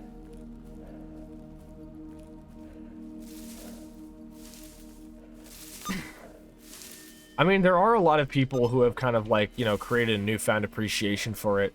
One good example being, you know, Yoko Taro or anybody else who makes use of stage plays. There's some British TV actors there as well. I wonder if I might recognize a few, especially after getting a little bit more into a lot of series from the UK. Though, to be honest, like, there are only, like, 2 UK series I've been watching, those being Top Gear and Utopia. It's sort of crazy they managed to get them on. That's cool as shit. Sorry it's taken me so long to get through here, by the way. I'm over encumbered because of this fucking artifact, but, I don't really have anything else to drop, so I'm just gonna have to keep eating food and drinking water to kind of slowly whittle down my inventory size. Perhaps some more, perhaps some money or resources can be put towards a new backpack. I do have, like, 3,500 rubles, or 35,000 rubles I'm not making any use of. So, and it's only going to get increased more when I go back and turn these quests into Petrenko and Barkeep. So, perhaps I can make better use of them on a new backpack. This may be difficult. Also, it's 6:30 p.m. Oh, what a beautiful sunset. Again, seeing the sunset reflect off the side of my UMP is beautiful, to say the least. It's a nice evening out in the zone. So nice that I find it very likely something might come along to ruin it right now. Liver says, I think one was in Doctor Who. That's just if memory serves. In truth, I don't watch Doctor Who. Yeah, me either. It's always been a series that felt particularly impenetrable to me. And also, I hate to say it, but its fanbase turned me off of it before I even knew what it was.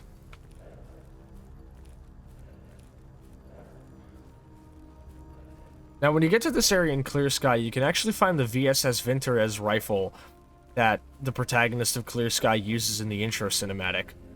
He, you know, obviously gets knocked unconscious or incapacitated by a blowout and has to be rescued. His rifle is dropped behind him, and you can actually find it in gameplay. It's dropped with 0% durability, so it must be repaired in order to be used again. But you can find it in the first level. Of course, also, not only is that exceedingly expensive, but early in the game, most vendors are not selling the ammunition required to keep it well fed. So it's basically just a fancy heirloom until you actually, you know, get further into the game and it's a viable weapon again. Clear Sky does something similar, as you can pick up a VSS Vinterez within the first 30 seconds of the game, actually. It's up on top of a stash in the burnt farmstead, which is an old farmstead completely overrun with burner anomalies. Pretty much any wrong step immediately fucking turns you to ashes. But there's a burnt out little farm-like house, and if you go up onto the second floor, if you manage to get to it without dying, because with the game's starting armor, being in a burner anomaly for extended periods of time usually kills you pretty quickly. But if you are able to get to it, you can pick up a perfect condition VSS Vinterez and everything. Although, again, it doesn't have ammunition, you can't buy it from anywhere. Hold up, I'm taking some screen caps.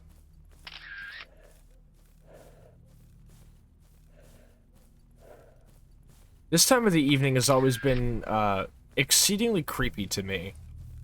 The pinkish red light on wooded areas. I've had nightmares about this time of day before.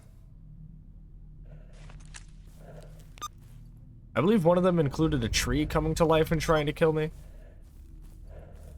Dreams about Stalker, dreams about haunted woods. Man, my mind was just fucking running wild when I was a kid. Liver says, anyway, Xenoblade's current story has finished, I think. I'm not at the end myself yet, of course. So if you ever have the time, it should be possible just to immediately play through the whole story. That's true. But again, the only issue is I don't really know if I have time.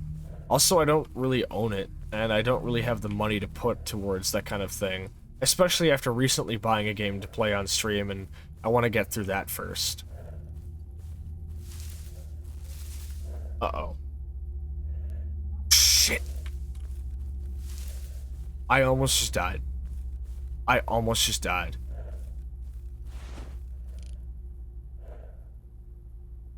That motherfucker is an instant kill. Wait. Wars. I gotta get out of here.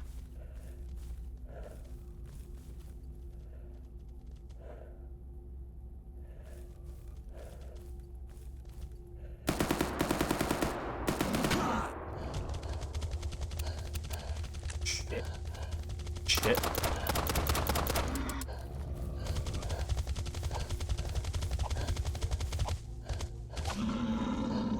Alright. I'm alive. Just barely, though.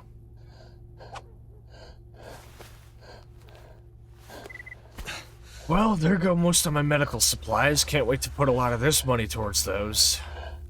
But just as well, I'm almost entirely out of UMP ammo. And I've got 1 mag in reserve for my pistols, so... But I guess the anomaly didn't kill me. I can't tell if this thing tracks me or not. Sometimes it genuinely feels like it does.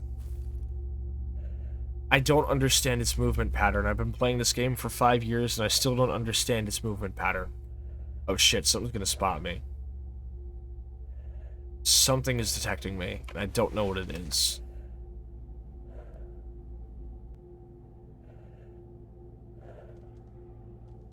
Oh, it's boars. I have to keep moving, though.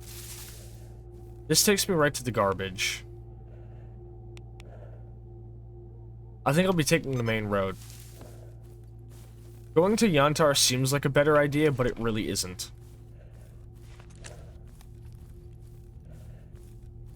Yantar's a dangerous place, and even when I get there, I still have to go through the wild territory. And I'm sorry, but when I'm, like, this low on meds, and food, and water, and ammo, going through the wild territory is a terrible fucking idea. Liver's is understandable. They're good games, but also very long. Especially because I hear some of the DLC itself is pretty much a whole separate RPG in terms of length. So it is value for money, I guess. Anyway, the Xenoblade developers gave all of their employees a raise after it. Oh, really? Let's fucking go. That's awesome. Cats. I hear a cat. That's not fucking good. Oh, look at the way the sunset leaves a little glare on it. You could just see the sunset creating a glare on the back of my fucking red dot sight. That's beautiful. God, that's good. I know that, like, length is typically kind of like, it's usually typical of JRPGs and stuff. I'm not gonna take the main road. If there are cats, I can't see them in this grass, and that's bad for me. I'm just gonna go right to the garbage from here. Cats are way too quiet when they walk. Wait, they're already here.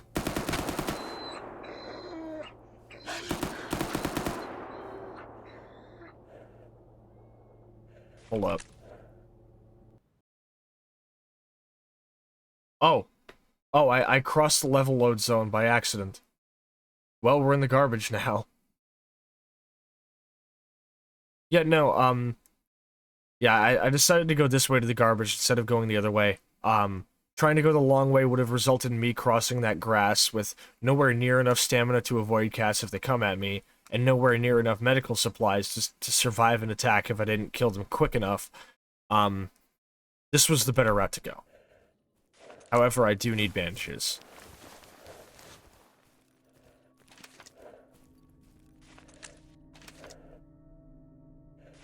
Liver says something quirky about the games is that they have slang made up for them, mixed in with some actual British slang. Honestly, I like when games have their own lingo. It's cool. Stalker has a lot of that as well. Much of it is drawn from Slavic languages, and because much of the zone's inhabitants are either bandits or friends of bandits, Thieves' Tongue, referring to a Slavic thieves' dialect, primarily used by a lot of criminals, you know, typically guys who fucking mug people, do stick-ups, or just fucking run up in people's houses. Thieves' Tongue is, pretty commonly used from what I understand by a lot of bandits, and, so it supplants a lot of dialogue and lingo within the zone because of it. But yeah, I do like, you know, when a DLC for an RPG is typically long enough to really present its own thing. Like the Dragonborn DLC in Skyrim, for example, is fantastic. Hexes, oh yeah, it can be long, 50 to 60 with the main story, 15 to 30 with extras, 150 for completionists. Yeah, I'll be real with you. Between streaming and a job, I don't really have time to put into a game like that recreationally. Oh, what happened to my voice there? What I might do is I might spend the night here at Butcher's Hangar. Provided there are no bandits here. There shouldn't be any. But it's getting late, and I don't know if I can really make the whole trek across. Besides, there are a few things I can sell to Butcher to lighten my load a little bit. Primarily, meat. How much dog meat does he need, by the way? I think it's like 10. 8. I would need 3 more cuts of dog meat. I'm running low on UMP ammo, too. I'm at less than half of a magazine. So we're sitting at maybe, like, 12, 10. I want to say 10 shots left. I do like that checking your ammo doesn't actually give you a precise ammo count. I checked, by the way, and it does say that Anomaly Magazine's Redux has been updated, but it's actually the exact same version of the mod that I installed and I'm currently using. They just finally updated the mod DB page with new information.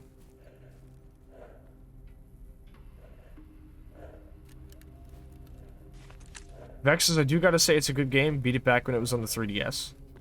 Liver says, Monolith Software, the developers, they were working on multiple games at once at the same time as those games. Sort of crazy that pretty much all the games they've worked on have been well received. Sometimes you get that lightning in a bottle. See, I hear the word monolith in game development, and I think of the Monolith studio that made Blood, Fear, Condemned, and No One Lives Forever. Many of those games I've actually played on this stream before. I played Blood, I played Fear, I played Condemned. Haven't played No One Lives Forever, but I've heard really good things about it. Unfortunately, they're shackled to the basements of Warner Brothers now, so they're mostly working on DCEU and Lord of the Rings shit.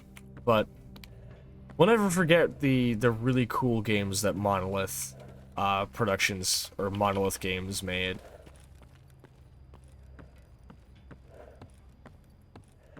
Hey Butcher, what's up?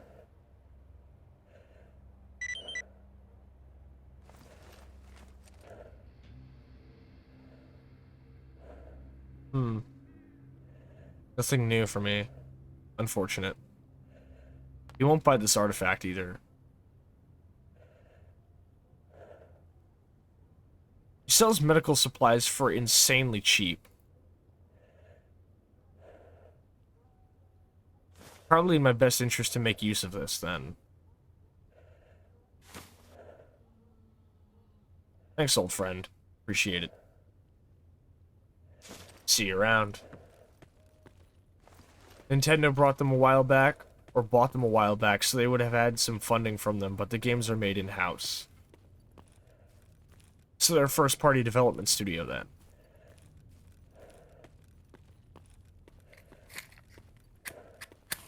Alright. Let's go to good night's rest, and as soon as that's over, we'll start heading to the bar. We're in the home stretch today.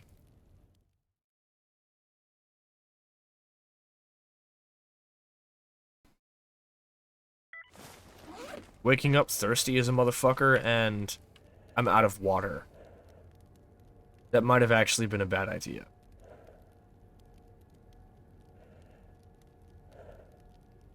I literally have no water.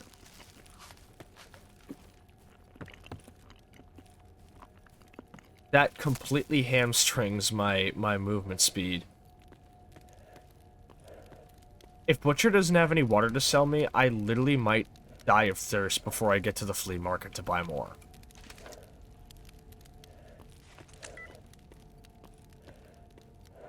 Let's see. An anonymous ecologist says, I'll do this on the public channel for anonymity. I'm getting so thirsty I can't even read.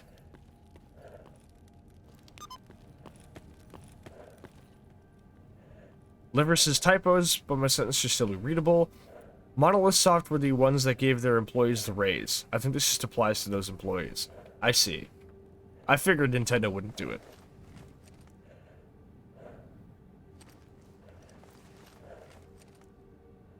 Ah, water.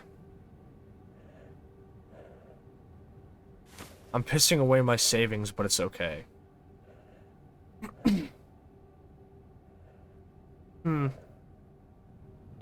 I hate to burn this much money, but I do have quests to turn in when I get home. God, that kukri's expensive. I'll buy a hunting knife.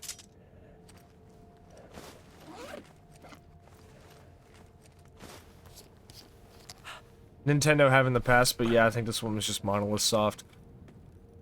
Ugh, God. After reading what Nintendo did to that one guy, who was literally just a PR dude for a fucking console mod chip company.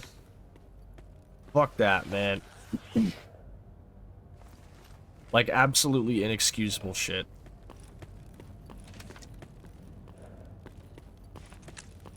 Well, I got a brand new knife. It's way better for hunting mutants. I don't know if I can even afford to buy multi-tools, even if any mechanics back at the bar happen to be selling one. So, I guess I'm just going to have to be keeping these Glocks under lock and key until I can find a way to disassemble them. Let's see how much money I actually make off of these quests. I should have at least 2 to turn in when I get back, and quests for Petrenko and Barkeep tend to pay well.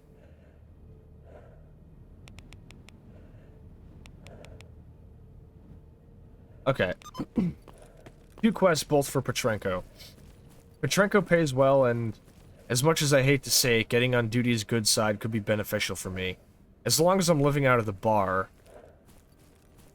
getting on their good side might mean I get at least... It might mean that at least the cost of living there will be a little bit less than I would think. So that's good.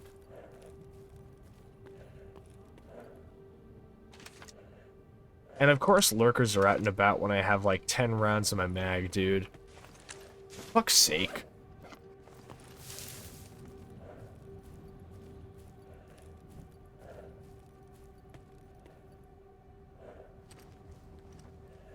You know what I should have done is I should have sold my vodka bottles. I'll sell them to the flea market guy. I might keep the Nemirov bottle, but I'm not entirely certain. He's close. Vexes, I remember reading that they tried to gatekeep gaming at one point. They had the monopoly and tried to make it where no other company could make their own unless they went through them.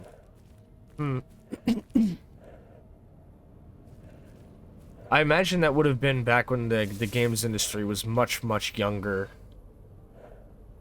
I can't say it's impossible to believe.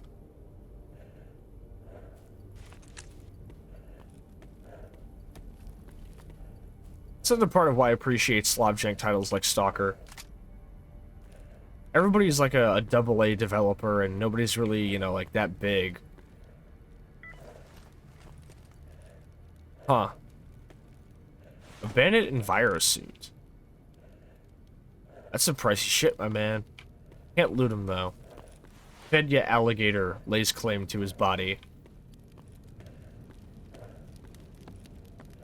Ну, привет. You want some vodka, right? I know you do. What else?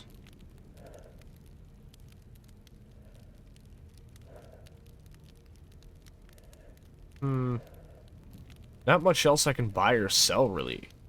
Except for the artifact. That's like the big thing that's weighing me down, and I simply can't.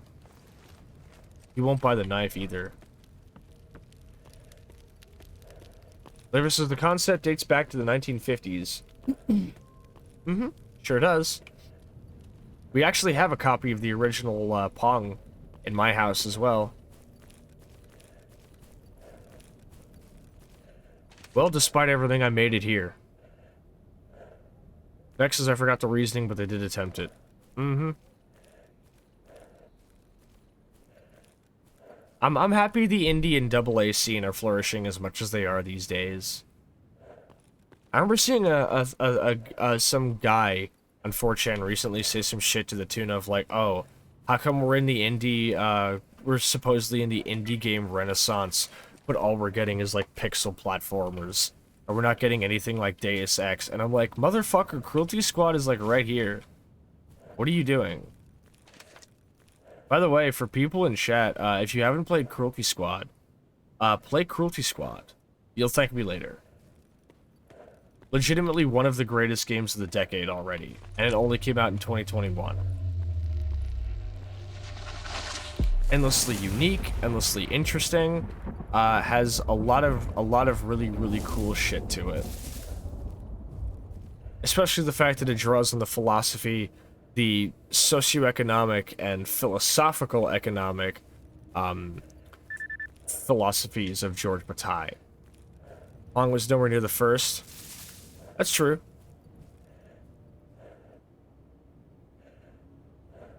Retro is bestro. I adore when games go back to 8 to 32 bits. Yeah. I think it's high time. I think it's good that people are going back to, like, how do I put this? I think we need like a throwback movement for video games that goes back to like mid to late 2000s, right? Like early 7th gen console aesthetic, where it's not like super HD, but it's not like low poly, so it's just kind of like really mid fidelity. Like fucking Condemned Criminal Origins, or like any game that came out in 2007 or 2006. That kind of aesthetic is what I fuck with. Tennis for Two, released in 58. Nice. So thankfully I'm almost here at the bar now. I had a long way to walk and I'm still tired as fuck, but thankfully there shouldn't be too much in my way. Except for some dogs, but I'm pretty sure 10 rounds should be more than enough to deal with a couple of them. And hey, even if I do get attacked by some dogs, hopefully I'll get enough meat to actually give to Butcher and turn that quest in later, so it's a win-win for me. I'm gonna have to buy enough 45 ACP ammo to fucking stack all 3 of these mags anyway, so I don't give a shit. Mornings in the zone are always kind of serene, especially with the ground fog these days. It's nice, it's calm, it's quiet.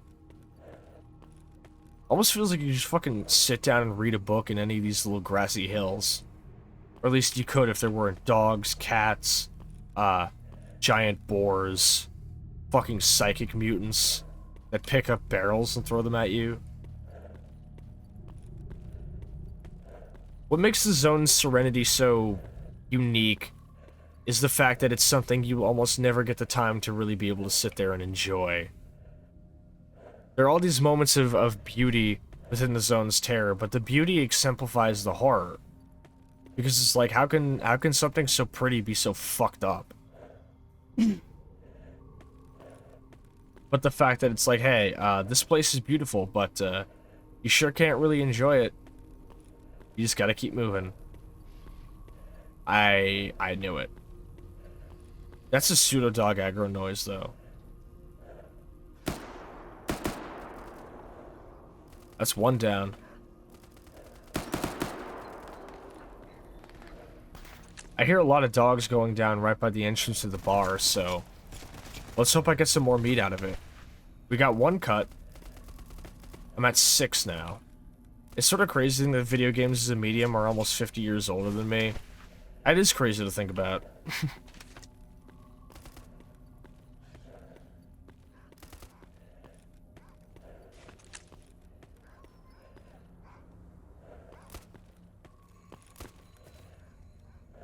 Was that the pseudo-dog I just skinned? No. Where was the pseudo-dog I just killed?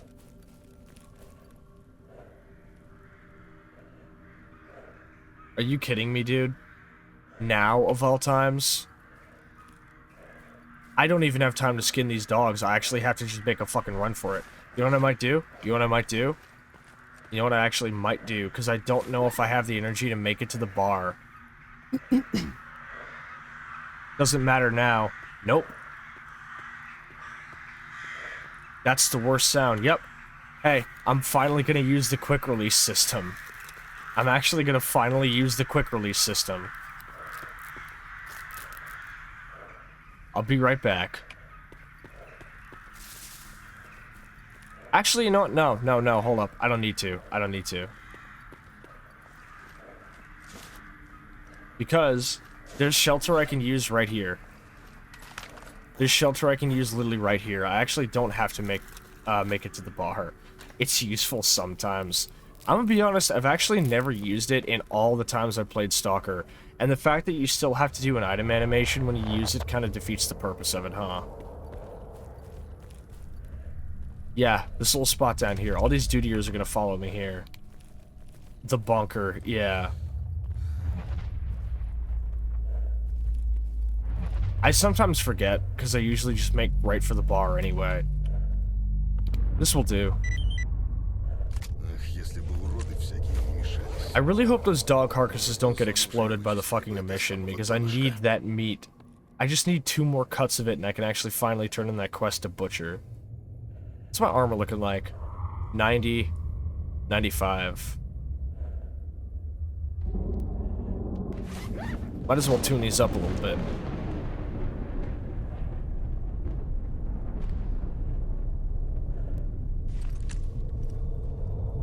Especially if I'm here. I, like, just had to deal with one of these, like, literally a half hour ago, man. It's a lot more useful without the item animations, which is a shame. It has saved me once or twice without those hindering me. I can imagine. Headgear's 95.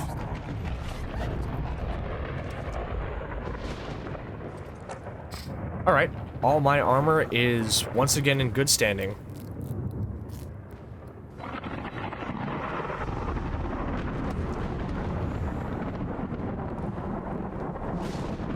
Can't say the same about my guns, though, but it is what it is.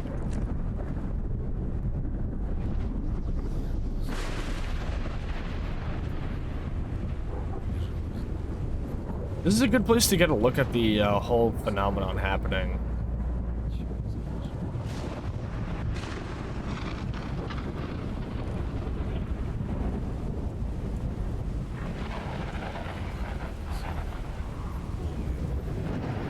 God. The first time I actually, like, dealt with an emission, and I got to see the fucking cloud, like, just roll across the zone, it's fucking terrifying, dude. Like, that's, like, nightmarish shit. That, like, if you get caught out in one of those things, the last thing you'll ever see is this big fucking fiery cloud just roll towards you and engulf you. And you get maybe seconds to react.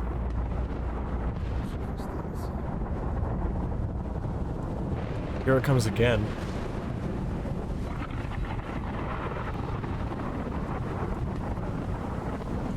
You don't even know what's going on the first time. Mm-hmm.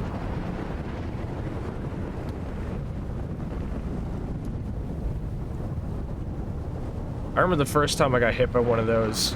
Ended up with this cool little tattoo on my arm. It was nice.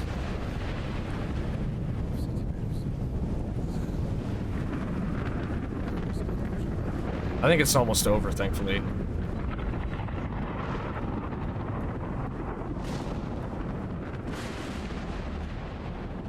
How fucking hellish.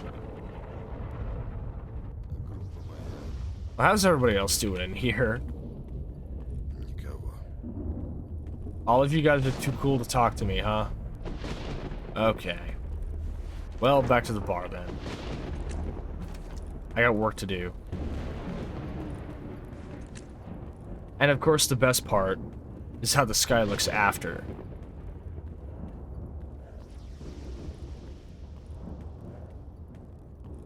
The fact that it's always consistently from the exact direction that the Chernobyl plant would be, relative to where you are.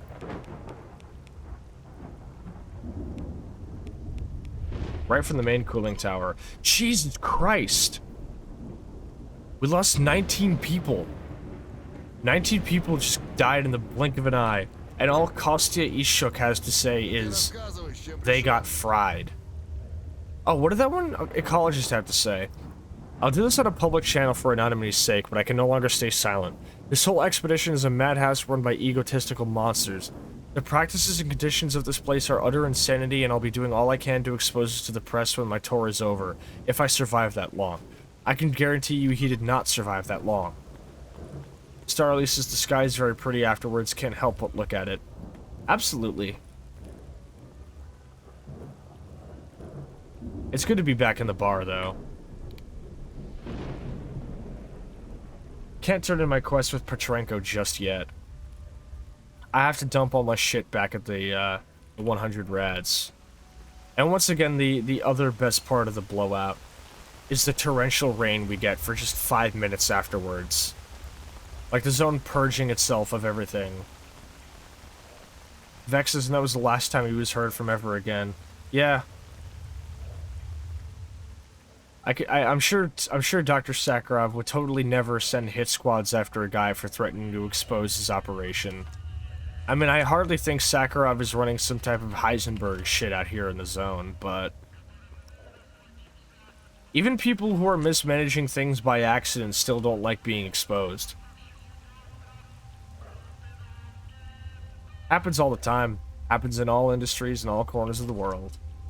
It's simply a fact of life. Don't forget all the new artifacts formed because of that. Absolutely. Why would you even broadcast that? I'm not sure. Sometimes you just don't think straight when you're angry.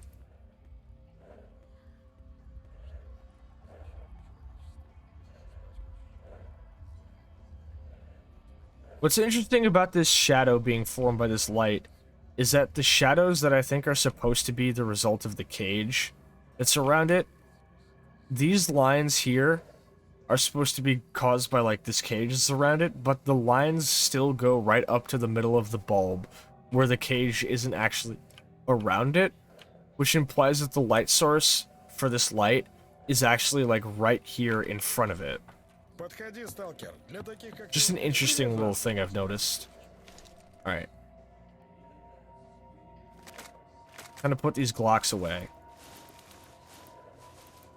And this knife. I'll take these, though.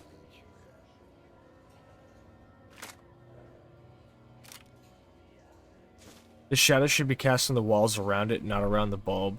It's a weird little lighting bug, but it's things like that that honestly add a lot of charm to Stalker. It's part of the jank factor, and it's why I love it. Physics be damned. See, yeah, you get it. When did I pick up a Beretta 92 FS? Oh well. Into the stash it goes, never to be heard from again.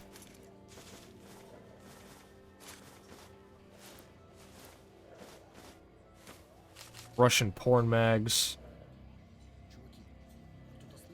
The jank is great. Agreed. Alright, let's empty these mags.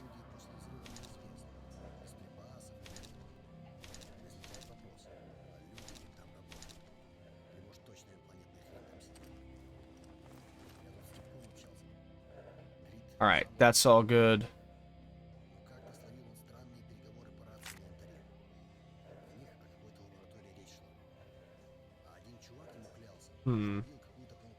Seems all I have to do now is disassemble a few things, sell that artifact. It's a land with magic-y science, nothing makes sense. Absolutely. I was just saying it earlier, the whole thing where it's like Stalker's bugs can just be chalked up to the zone and the anomalous bullshit. No game gets to just like pass off all of its like its imperfections with its lore like that, like Stalker does. And obviously part of it is a joke anyway, but it's still funny as hell.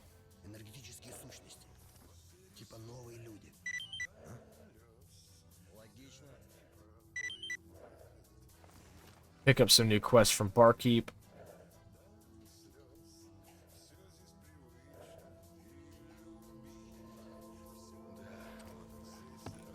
Alright. Let's go see Petrenko now. I am unfortunately running low on food. I think I have, what, like a can of beef Tushanka and like one protein bar? No, I'm actually out of protein bars. I have board shops. I could probably cook up more mutant meat later. Thank you for the stretch redeem, Hikari. How was your stream, by the way? Welcome on in. I'll stretch this as soon as I get into Petrenko's office.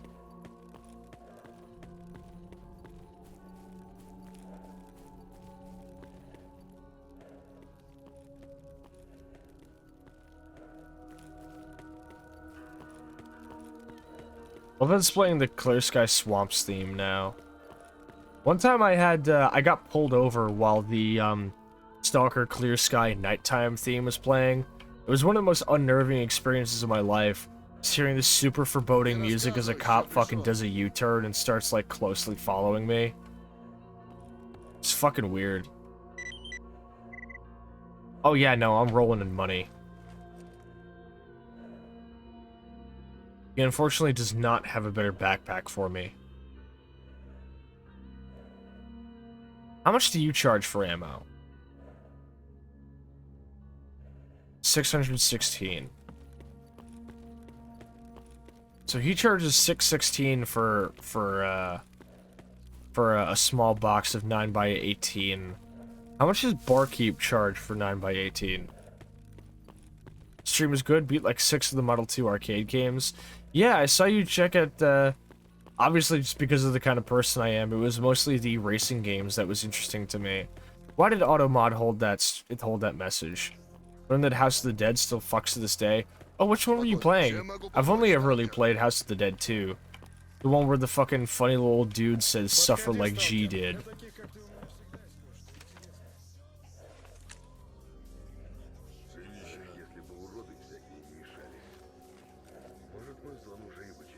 Oh, they both sell it for the same price. Is there already a mag in this? There is, and it's full. 8 times 4 would be 32. I just need 32 rounds of 9x18. And let's pop out this mag as well. There was one round in the mag left. There was literally 1 round in the mag left, not to mention 1 in the chamber. Okay.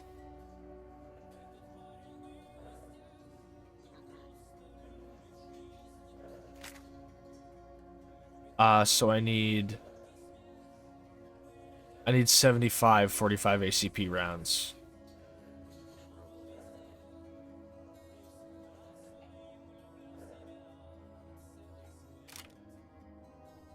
But the first House of the Dead, I got House of the Dead 2 set up, so maybe I'll play it another time. Yeah, I think House of the Dead is the one that's like everybody knows, I feel.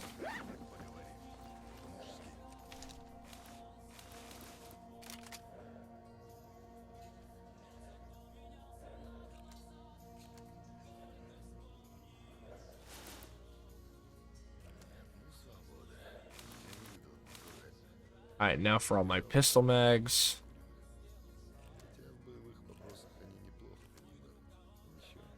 I did the math wrong. I need more 9x18. 8 times 4 is not, in fact, it is not, in fact, that.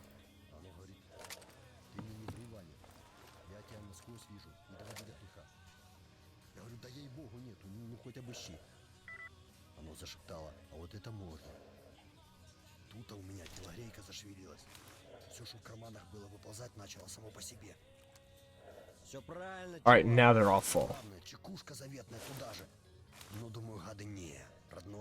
Definitely go back to play more of that old racing good stuff.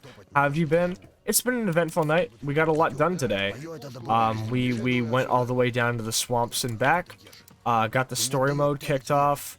I made some really good money, as you can see, because I walked in here with only 20,000 rubles, and now I have 40,000. So I turned in some good quests, made some good money, got some good shit done, and I've pretty much rearmed myself almost completely. Though I do need to get some more tools for disassembling items. I found some Glocks that I'm going to be tuning up during a later stream, and probably having those be my primary sidearms. Though, I'm still in need of a proper shotgun and long-range tool, though. As a mid-range item, I think I'll stick with the UMP for as long as I can. I lucked out finding an artifact on somebody's carcass, so it was a good source of quick money.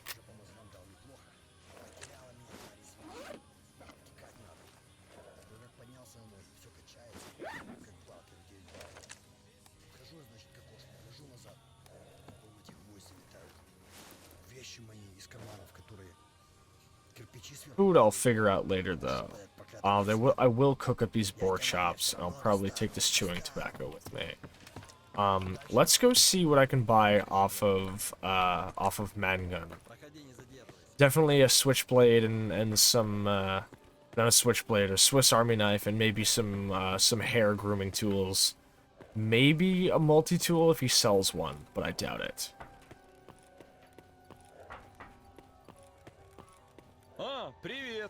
He does.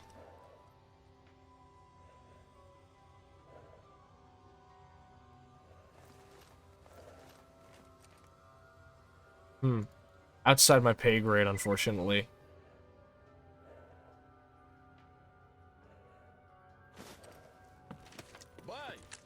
Alright, well, I'm good on tools, medical supplies, food, water. I'm traveling pretty light these days. Unfortunately, I couldn't get my hands on a better backpack. So, I think I'm about ready to call it for the night. However, before I do, let's have a little bit of fun with this, shall we? First, let's do some campfire roasting. I am not roasting the dog meat. I need it raw when I give it to Barkeep. And of course, it starts raining again as... Wait. Yep, it starts raining again as soon as I sit down. The fucking zone, man. I peep this, though. I'm gonna turn the volume up.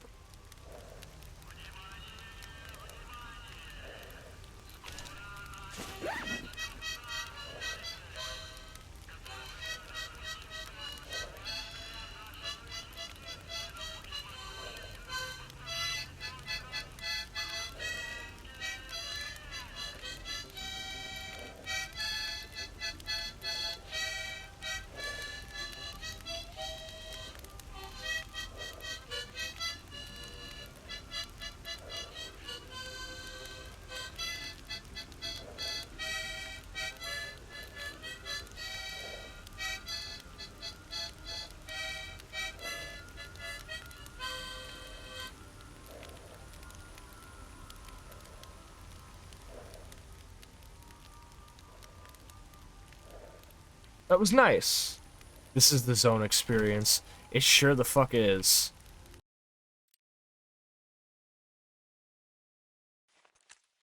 Alright, so, I've got my game saved. I think I'm ready to call it. I'm going to bring us on down to the bar, and we're going to find somebody to raid out to. Holy shit! What's up, Sock? Good time to see you. Hold up. You're right. It is me. I am the Cha-Cha of Legend. How you doing, Sock? What's up? It's good to see you up in chat tonight. This is a lie. Thank you for the follow, Starly. Bullshit. It's late, but I love you. No sweat. I love you too, homie. Good to see you. Ugh, I am tired. It was a nice tune. I love sitting down with NPCs at the campfire and listening to their accordion or guitar playing. Let me see here. Also, I opened up a YouTube tab and I'm getting recommended 12 hours of power line noise from Serial Experiments Lane. Got some free time at work, so wanted to stop by and say hi. Well, thank you. I'll tell you what you can do is you can pass that on to who we're about to raid out to. Who would be... we got Pinch, Noel, and Nyx. You know, I haven't sent anybody down to see Nyx in a while, so I think that's probably a good thing to do. Let me see. What's a good fucking raid message to do? Let me see here. What happened during tonight's stream that could be notable? God, I'm tired. I drank a whole thing of green tea and I'm still tired. I don't know how this happens. I wanted to stay up later and just play some more fucking COD or something, but I don't know if I'll even have the energy for that. I might just conk out. We're just gonna do Battle Made Raid.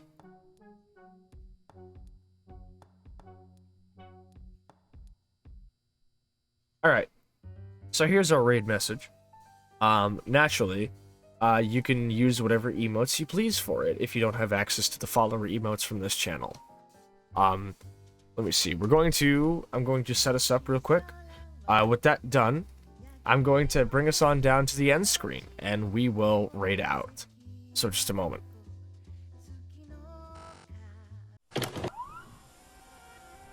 So thank you so much for stopping by, everybody. It's been wonderful to have you guys up in here tonight.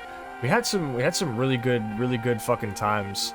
And I would like to thank both Liver and Iris for the raids tonight. I hope you both had a blast stopping by. And it's always good to do Stalker Tuesdays, and I think this is literally my favorite thing.